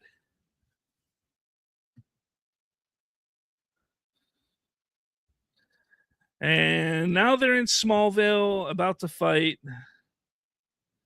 This is a great scene. Best action scene in the movie. But there's so much product placement everywhere in this moment. Half-Bred, I'm just glad with Superman we finally got an adaptation where we didn't have to sit through his origin. Very true.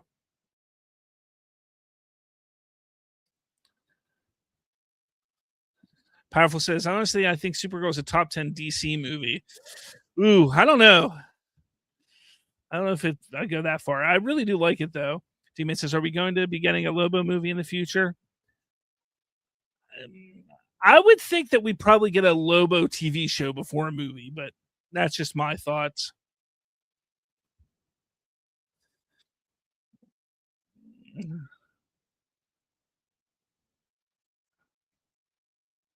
They decimate this town. The destruction that happens in Smallville is insane. Absolutely insane.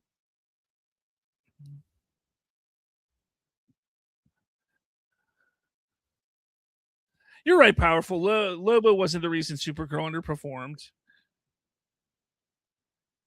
D-Man thinks that Lobo could be DC's version of Deadpool in space. Perhaps.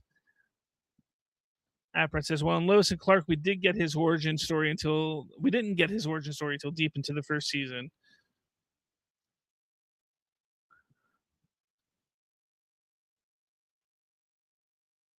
IHOP, there's the IHOP. And we got 7-Eleven, we got IHOP, we had Sears. It's just product placement everywhere.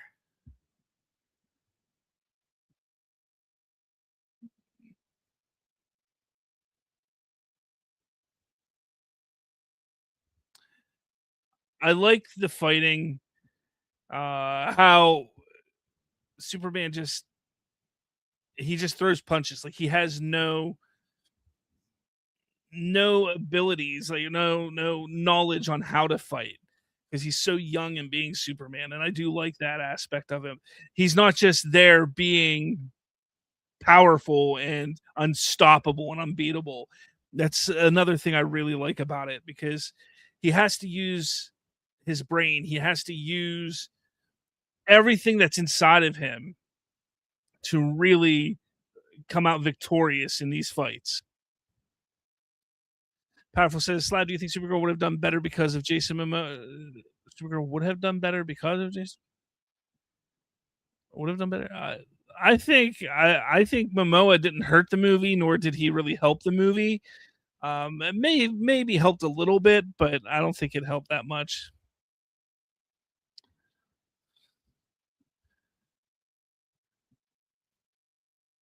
One of my favorite moments is whenever Superman's getting his ass beat here on the ground, and he tries to fly away, but he gets grabbed by his cape and slammed down. There it is, boom! He gets slammed down. It's such an interesting choice. Again, there's so many great moments in this movie like that Snyder just was really smart. Oh, look, U-Haul. I forgot U-Haul was another product placement here. So many product placement.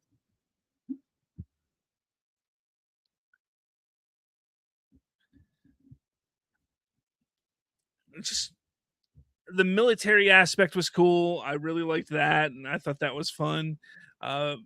Just having military presence is not something that, in this regard, we've never really seen. Like they're like, oh, we're gonna take out these aliens, but no, we're not.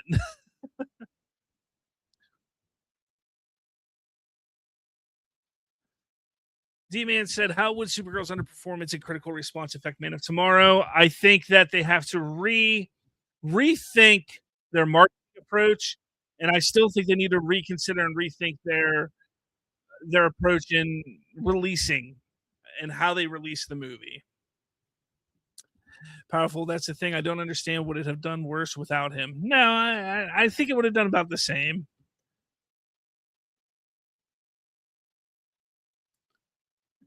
The idea of Super not being in the name of Man of Tomorrow, I think, is actually what's going to hurt the movie. I think they need to find a way to add Superman's name into it to help it so people understand it's a sequel to Superman 2025. Afbret says that was my other problem with Cavill's suit. His cape was way too long. He practically stepping on it. Oh man, I love his cape. I think his cape is great in this. As people love to say, cape porn.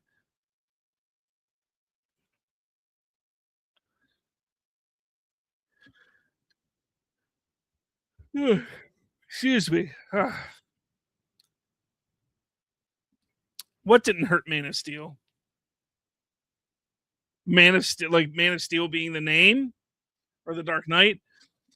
You're not wrong. You're not wrong. I mean, it may not hurt it at all.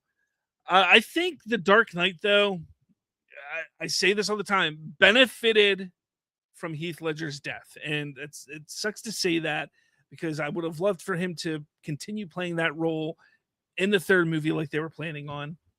But yeah, I don't know. I think the whole idea of the naming convention is important, and you have to do the right names. That helps as well, and that goes hand in hand with marketing.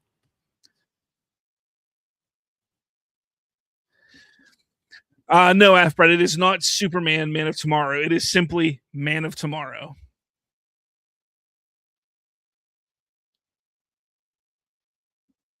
No, not the cape. I mean, I like the cape. I do like the cape.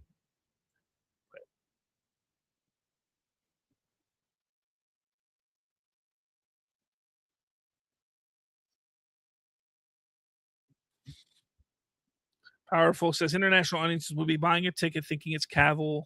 Absolute genius. Don't give any ideas to the Snyder Bros to complain about the DCU, because that's what they'll say. That's what they'll say.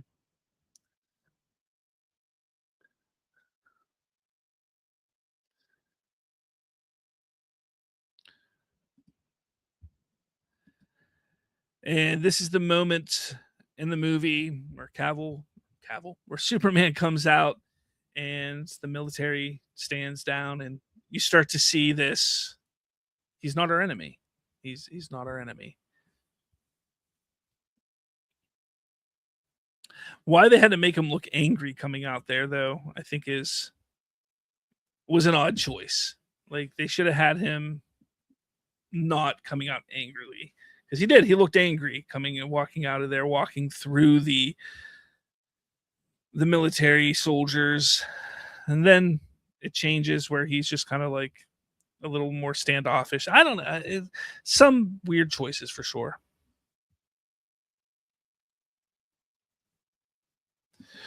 D-Man says, what would the third movie be named? Last Son of Krypton? Maybe. But again, Man of Tomorrow is technically not a direct sequel to Superman. While it is a continuation of the story, it's not Superman 2. So you could still, at some other point, do Superman 2 if you really wanted to, if they so chose to do it that way. Powerful says, I don't think we will get a third Superman for a while, even if it does well. Batman is priority. No, I disagree. Like I said a few weeks ago, Superman is your foundation of the DCU. You need to have him in a movie of some sort, whether it's his own movie, a team-up movie, a cameo in a movie, whatever it is, every single year. I just think, like, you had Superman last year, he pops up in Supergirl this year. Next year you have Man of Tomorrow. The following year, maybe you have a Batman that year or Wonder Woman, and have them pop up in that, because you want to make sure people understand, like, this is Superman. This is our Superman. This is who it is. This is where, like, we're following this guy on a journey.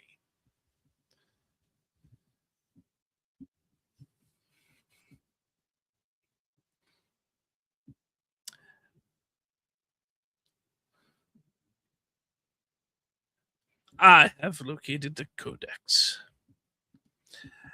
After it says, Gunny has even said Clayface takes place before Superman, the first movie that's not in chronological order. Yes, yeah, that's true, and that's fine. I mean, I hope that they jump around like that. Like, I'm fine with it. Like, give us a movie about young Hal Jordan. I would love to see that. Give us a story about, I don't know, anybody from the past. Give us a Justice Society. Give us a whole bunch of stuff. I'm all for it. D-Man says Matt Reeves still doing his Batman movies. Remove that plural from movie. It's just going to be a movie. I think he's done after this next movie. Personally, I think, and that's the smart move for DC, in my opinion. Powerful. Would a Batman Superman World's Finest make money or be a complete flop? I think it would make money, especially if you get the right the right Batman. Latina Sunshine 67. Hey you back. D-Man says lots of Reeves in DC, isn't there? George Reeves, Christopher Reeve, Keanu Reeves, and Matt Reeves. Keanu Reeves. Oh yeah, Constantine. Well, it's Christopher Reeve. So it was George Reeves, Christopher Reeve, no S, Keanu Reeves, yes, and Matt Reeves, yes. So, yeah, you're onto something there. Dave Miller, what's going on? Says they need to get general audience invested before they do stuff for the comic nerds. 100% agree. Look, you can do both at the same time. You just have to make sure that you get that large general audience into it. So we're at the moment here where the one part of the world engine is over top of Metropolis now. So we got about 25 minutes left in the movie. Powerful says, Gunn directs Brave and Bold. You agree he'll be like Duck It, We Ball? Wait, F it, We Ball? What? Gunn directs Brave and the Bold. You agree he'll be like... I don't think he's going to direct Brave and the Bold. And I am one of the ones who believes that James Gunn needs to step back from the director's chair just for a little bit, not forever. Just step back a little bit and then get back into directing at some point. But let's establish and really build the DCU before he jumps back in the director's chair. Like, I personally think that it would have been smart for James Gunn to direct Superman, hire somebody. He could have wrote the next one, but hire somebody to direct the next one, and then him just help build it and then direct the Justice League movie. Like, I think that would have been the smarter play for him. But hey, Latina Sunshine, it's Emo Nerd Girl. If you remember me, I do remember you. I do remember. How are you? Powerful says, what would a Gunn Batman even look like? Yeah, I don't know. So these effects with the world engine and crushing Metropolis and the people and the buildings and everything there is so cool. It is really cool.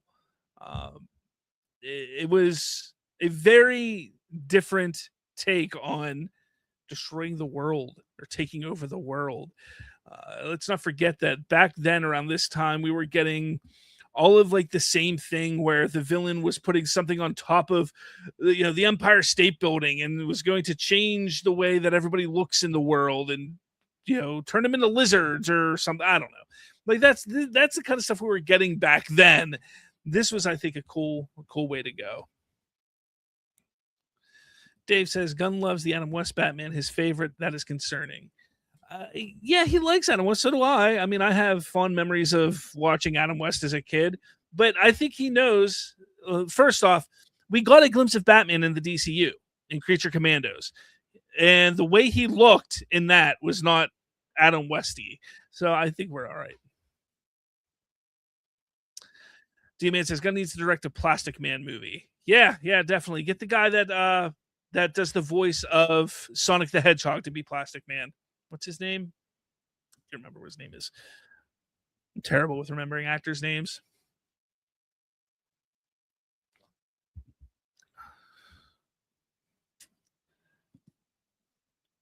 If I don't stop that machine.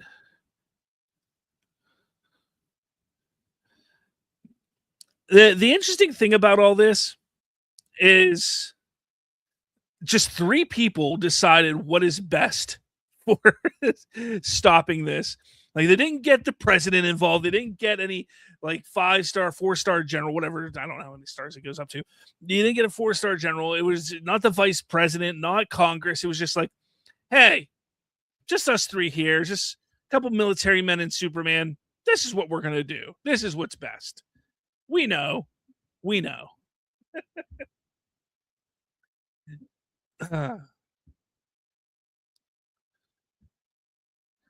Dave says, yes, Gunn is more Plastic Man or Booster Gold material. Yeah, I can see that. I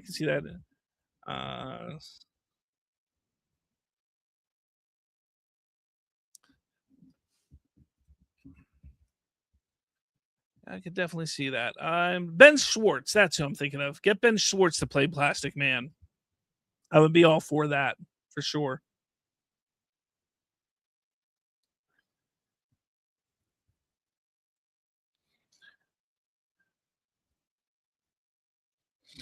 So I'm sure some of you know the story of Superman Lives, the Superman movie that was going to be directed by Tim Burton in the 90s, starring Nicolas Cage.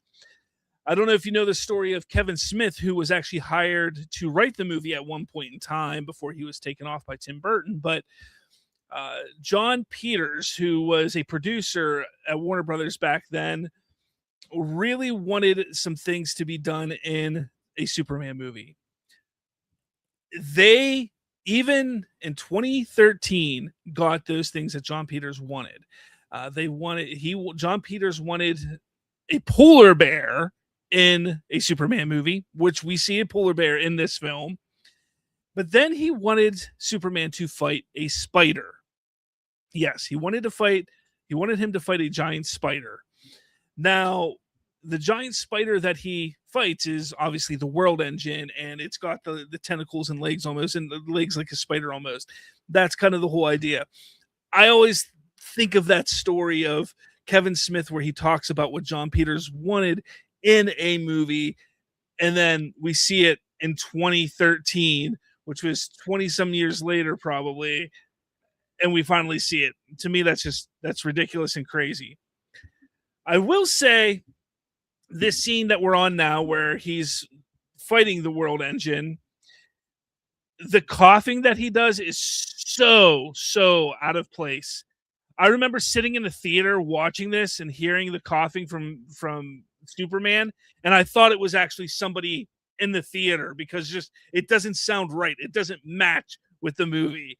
But again, it's no movie's perfect. No movie's perfect, but this, in my opinion, is damn near as perfect as you can get. Latina says, I'm good right now. I'm trying to embrace my Hispanic culture. Go for it. My best friend growing up was Mexican. Was a Mexican kid guy. He's still my friend to this day, but good kid. Gotta embrace your Hispanic culture. Absolutely. D-Man, I hope if Gunn directs Batman, we get the 66 Batman theme.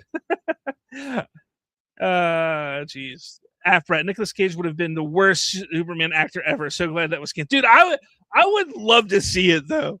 I would absolutely love to see Nick Cage like actually play Superman. I think it would be hilarious. Latina says, I like Blue Beetle. Can you think of any more Hispanic superheroes? I think of any. I can't, but let's take a quick look. America Chavez from Marvel. She was, in Doctor Strange 3. Jessica Cruz, one of the Lanterns. Renee Montoya, who plays the Question. So yeah, there's a few. In DC. Jaime Reyes, Miles Morales technically is Hispanic. Yes, he's mixed. So yeah, there's a good bit. There's a good bit. Kendra Saunders is a Cuban American who played Hawk Girl, or who is Hawk Girl. So there's quite a few. It even says Miles. Yeah.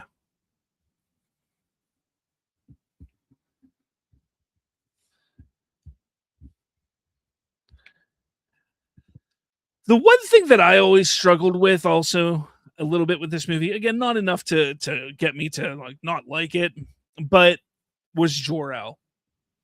His consciousness, his ability to still talk like he's there and alive, it kind of bothered me. Like, to me, it feels a little cheap in a way to get Russell Crowe to do more acting and to push the forward. Again, more exposition. There's so much exposition in this movie. It's crazy. Any Indian superheroes, though, we aren't as represented. Is Kumail Nanjiani Indian? Is he played the one guy in Eternals? Yeah. What the heck's his name? I can't remember the character's name. That's the only one I can think of right now. I apologize because you're right. Not.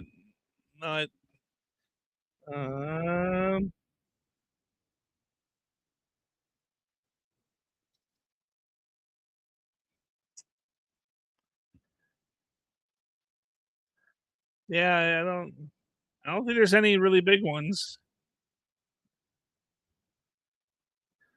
Miss Marvel. Huh. Yeah. No, it would not be nice to have Pattinson play Bruce Wayne Batman in the DCU. No.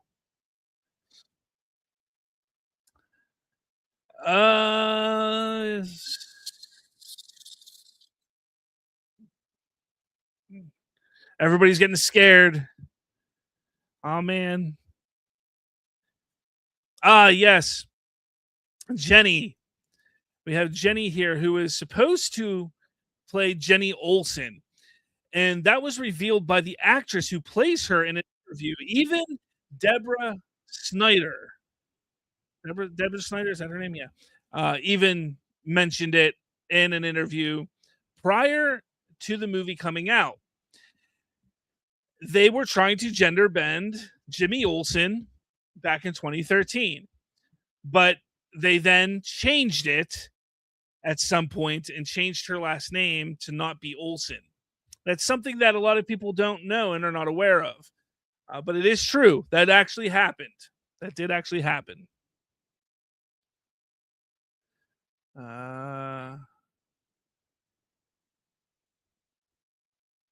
Powerful says it would be nice to have Pattinson in the DCU so we can laugh at it. We can still laugh at Pattinson now.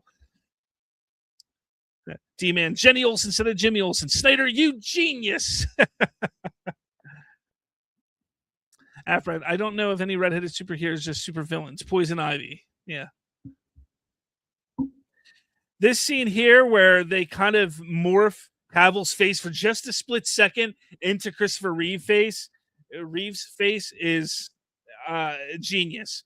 Because if you look at that scene closely, you will actually see that moment, and you do see Christopher Reeve. It's ingenious how they do that.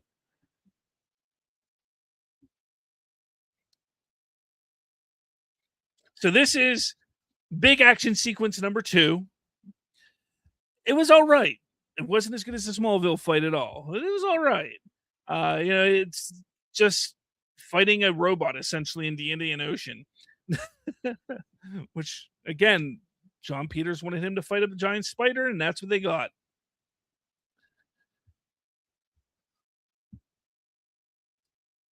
There is a moment. It is a split second powerful. I'm telling you, it is there. It is a split second, and they talked about doing it. I want to say maybe it was Snyder, or maybe it was a producer on it. They talked about how it's just a split, like literally just a split second, where you see it's from, I think it's from the side as he's flying up towards it, and it's a split. I'm telling you, it's there. It's there.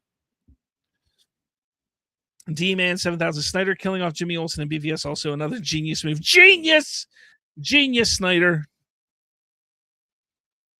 The scene that Derpy was talking about.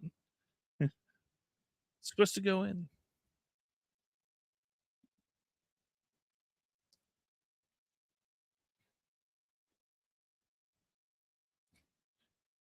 It's supposed to go in all the way.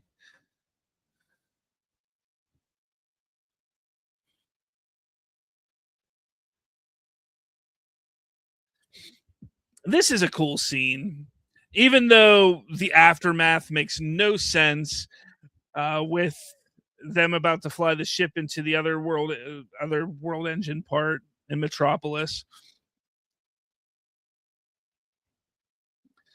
Movie talk. Jimmy Olsen changeup was one of the dumbest things Snyder did, and I love Snyder's work. It was really dumb. Powerful though. Hey, Snyder is the blueprint.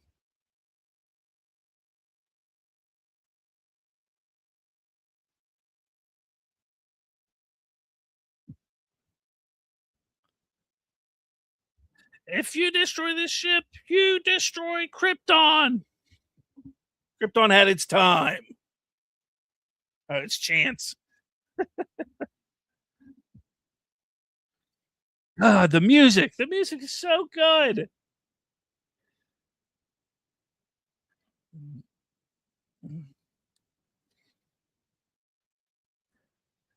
And then, have you ever seen the supercut of this with the beginning of Batman v Superman?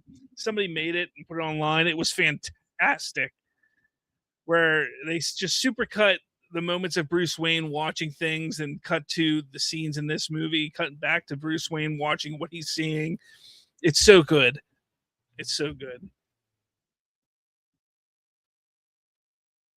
And Brett Donner is the blueprint.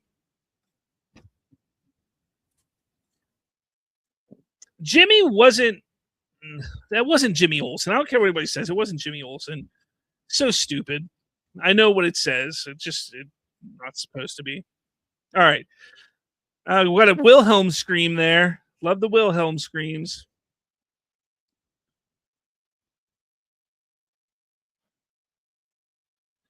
Brett says nothing will ever beat John Williams. Look, John Williams is what got me into musical composition and scores, and really got me into music growing up. So I agree, John Williams is fantastic.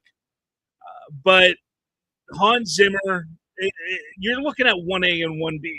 You got John Williams 1A, Hans Zimmer 1B. Like they are both so fantastic at what they do, and the emotion that they're able to bring to films.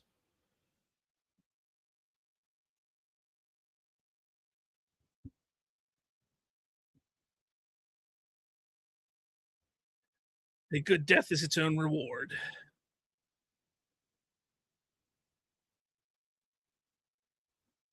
So again, this moment is a little wonky and ridiculous because everybody's getting sucked in to that, but Lois is not. She's falling. She's falling when everybody else and everything else, even the things on the ground, are getting sucked in. It makes no sense. Everything is getting sucked up past her. It was, yeah, made no sense. But again, not enough for me to not like the movie, though.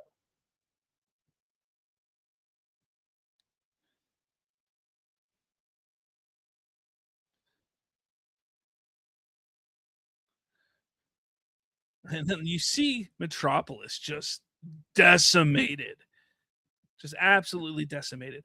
I always said that I thought it would be a cool idea to tease Batman at the end of this movie. I think it would have been cool to do like a mid credit scene where, even if it's not showcasing who the actor is, but having his plane land and him walk out, and even if you get a shot of it because he's going to go and help rebuild Metropolis. I thought that would have been a cool way to do it, but alas, they did not, and we got what they did in BVS.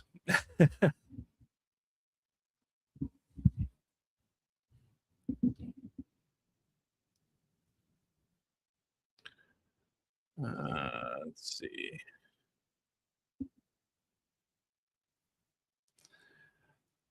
And then we get to the beginning and almost the start of the Zod and Superman fight, which the emotion that Michael Shannon brings to this scene, really not just this scene, but from this until his death, is, I mean, Michael Shannon was such a phenomenal choice for this character.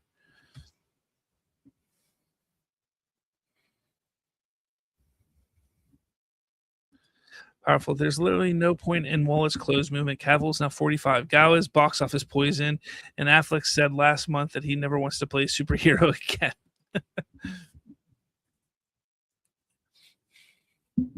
But as a lot of them like to say never, right?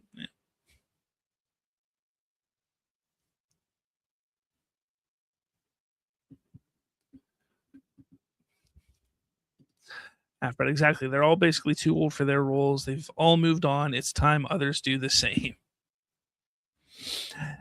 So the emotion blames Superman taking everything from him.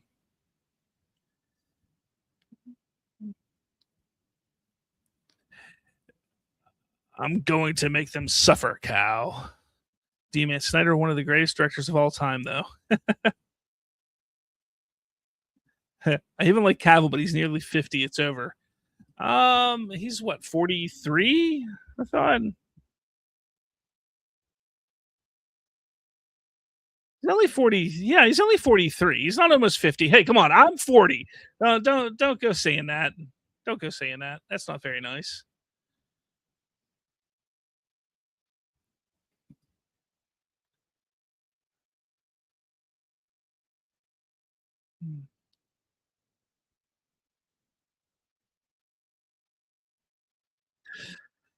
One thing I like about this moment is as Zod is kind of developing these powers, the one thing he never develops is the ability to fly.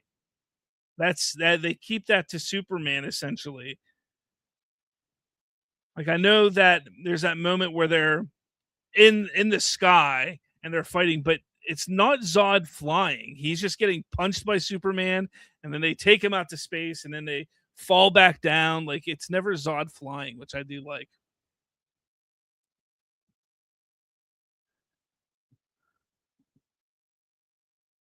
Afra says Hoechlin was the first Superman actor who was younger than me. Huh.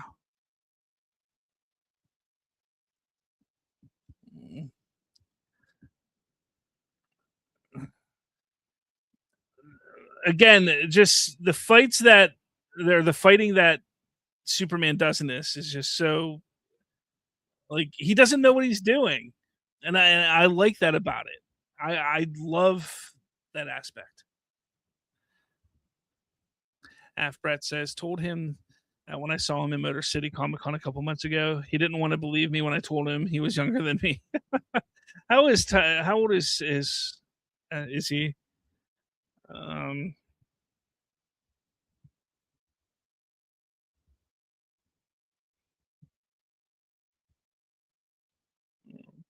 Tyler is he's born in 87, so he's only 39. Man, he looks older than that though.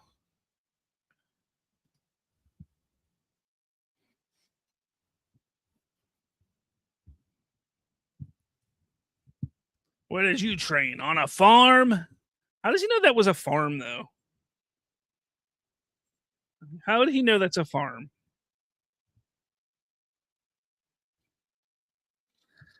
And then he wears his pajamas to fight.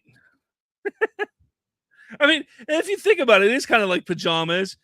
At least it's like long underwear. And that's what Superman wears in these films. It's underwear essentially because it's what they wear under their armor. So he's literally wearing underwear in the Snyderverse in the DCEU. Just food for thought if you're ever wondering.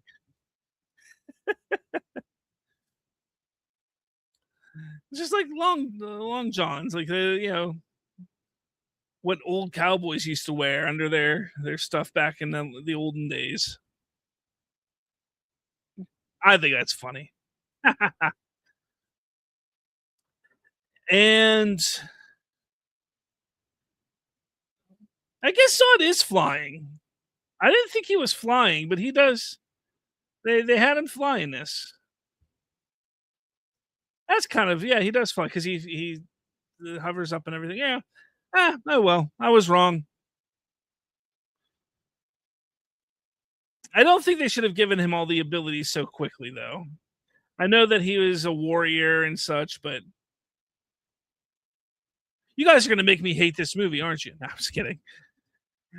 Brett Tyler is 8 days shy of being 1 year younger than me. Interesting.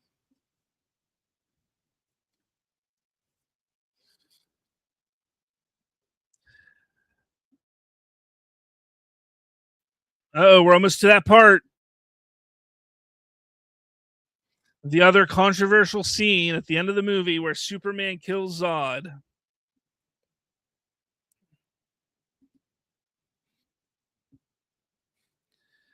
I mean, yes, he could have done other things. He could have flown up.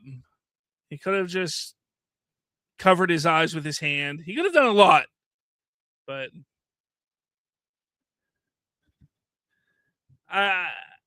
it is what it is. He had to make the choice. He had to make the tough choice of the last connection he had to Krypton or his new, I won't say new, but his real people. Movie talk, fair point, Slav, about him getting his abilities too fast. Yeah. Afrat, why can't they design suits to be more functional? Example, in the bathroom department. Funny guy says, imagine that the Cavill suit, but comic accurate. I think it would look more silly. Again, it's just underwear. He's just wearing underwear. with a cape. It's like what we used to do as little kids when we would run around in our underoos and put a towel around our neck and say we're superheroes. Everybody did that, right? Wasn't just me. Everybody did that. That scream of despair. And then this scene here where he's crying was reused in Zack Snyder's Justice League.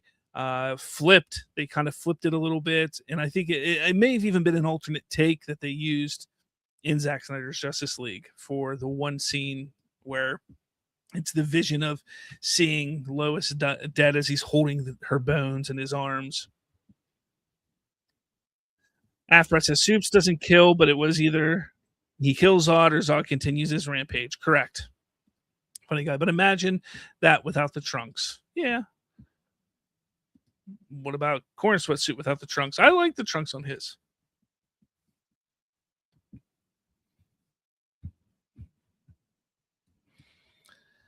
This scene here is why it's hard for me to believe that he's John Jones. He's the Martian Manhunter. After my friends and I would play Power Rangers at recess. Me too.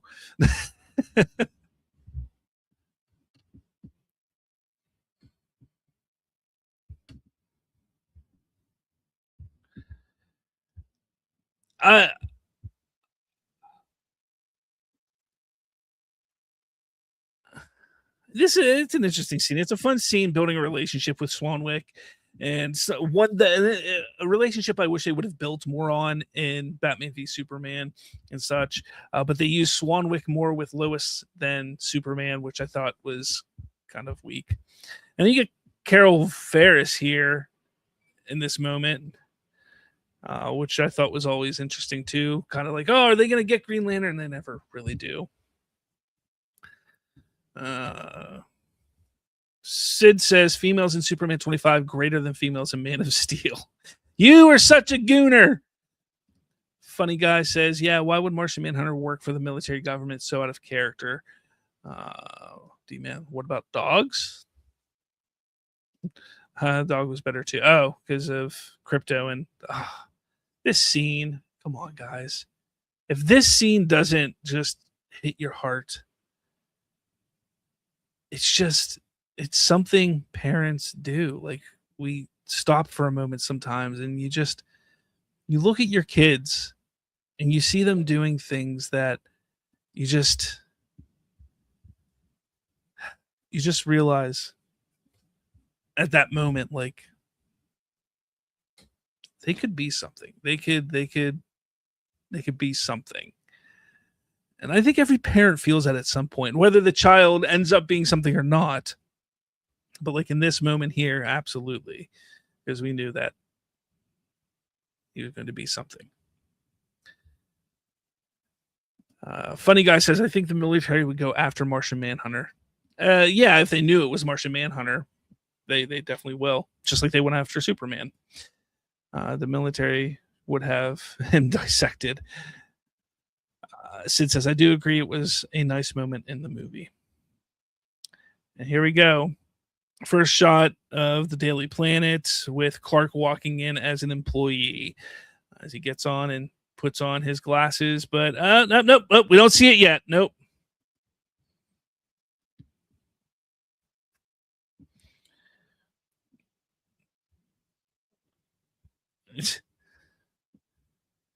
And then he looks at Jenny, and Jenny's like, no.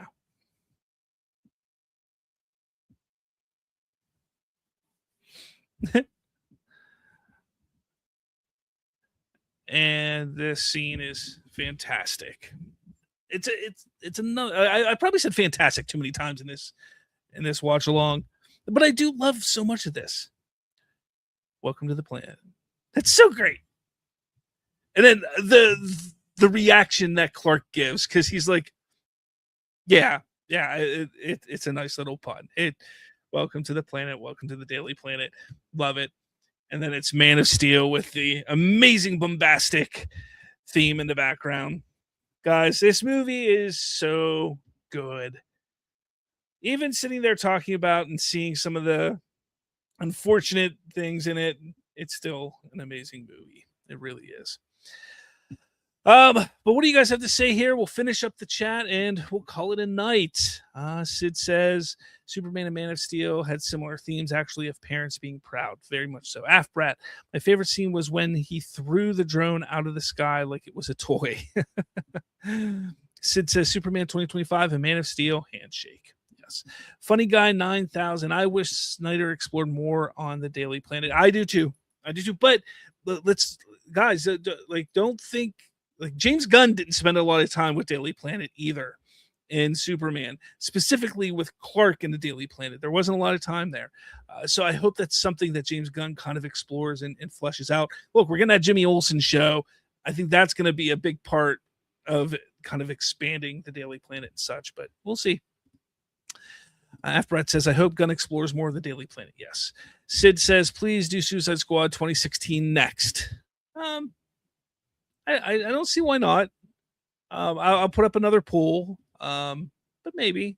I am going to want to do Supergirl here within the next few weeks. I'm going to let people get it and stuff like that, or maybe I just wait till it's on HBO Max. That way, everybody can those who don't buy it can watch along as well. But yeah, this was a lot of fun. There was a lot of good conversation here with everybody in the chat. Thank you so much. Can't do Clayface next. I do this every week. I can't. Or are you just saying that's the next movie? Yeah, I mean, I like I said, I am doing all DC movies. Whether look, we can even go back to 77 Superman. We can do 89 Batman. We can do the Adam West movie. We can do any DC movie for as long as we can do it. And I want to do it once a week. That's what I want to do. These watch along Slavs movie night, just a lot of fun. But let's see. Said it's coming to Max in September. So it's Supergirl. I can wait till September to do that. Why not? All right, guys. I am going to get out of here. I am going to get to bed. I do have to work early in the morning. But Funny Guy says Air Squad would be funny to watch. Yeah. I think it'd be fun to discuss it already. But all right, guys. I'm getting out of here. Thank you all so much for watching with me. Like I said, this was a blast, and I'm going to do it again next week. Same time, same channel, just a different movie. So be on the lookout for what movie it's going to be. I will also be doing the Watchtower live on Monday next week, where we talk all about what's happening and going on in the DC world. But all right, guys, thank you so much for stopping in and doing things. Great show, says Movie Talk. Great stream, says Funny Guy. Sleepy emoji from Sid. Sid says, thanks, Slav. Have a good night. Yep. Thanks, guys. I will catch you all later.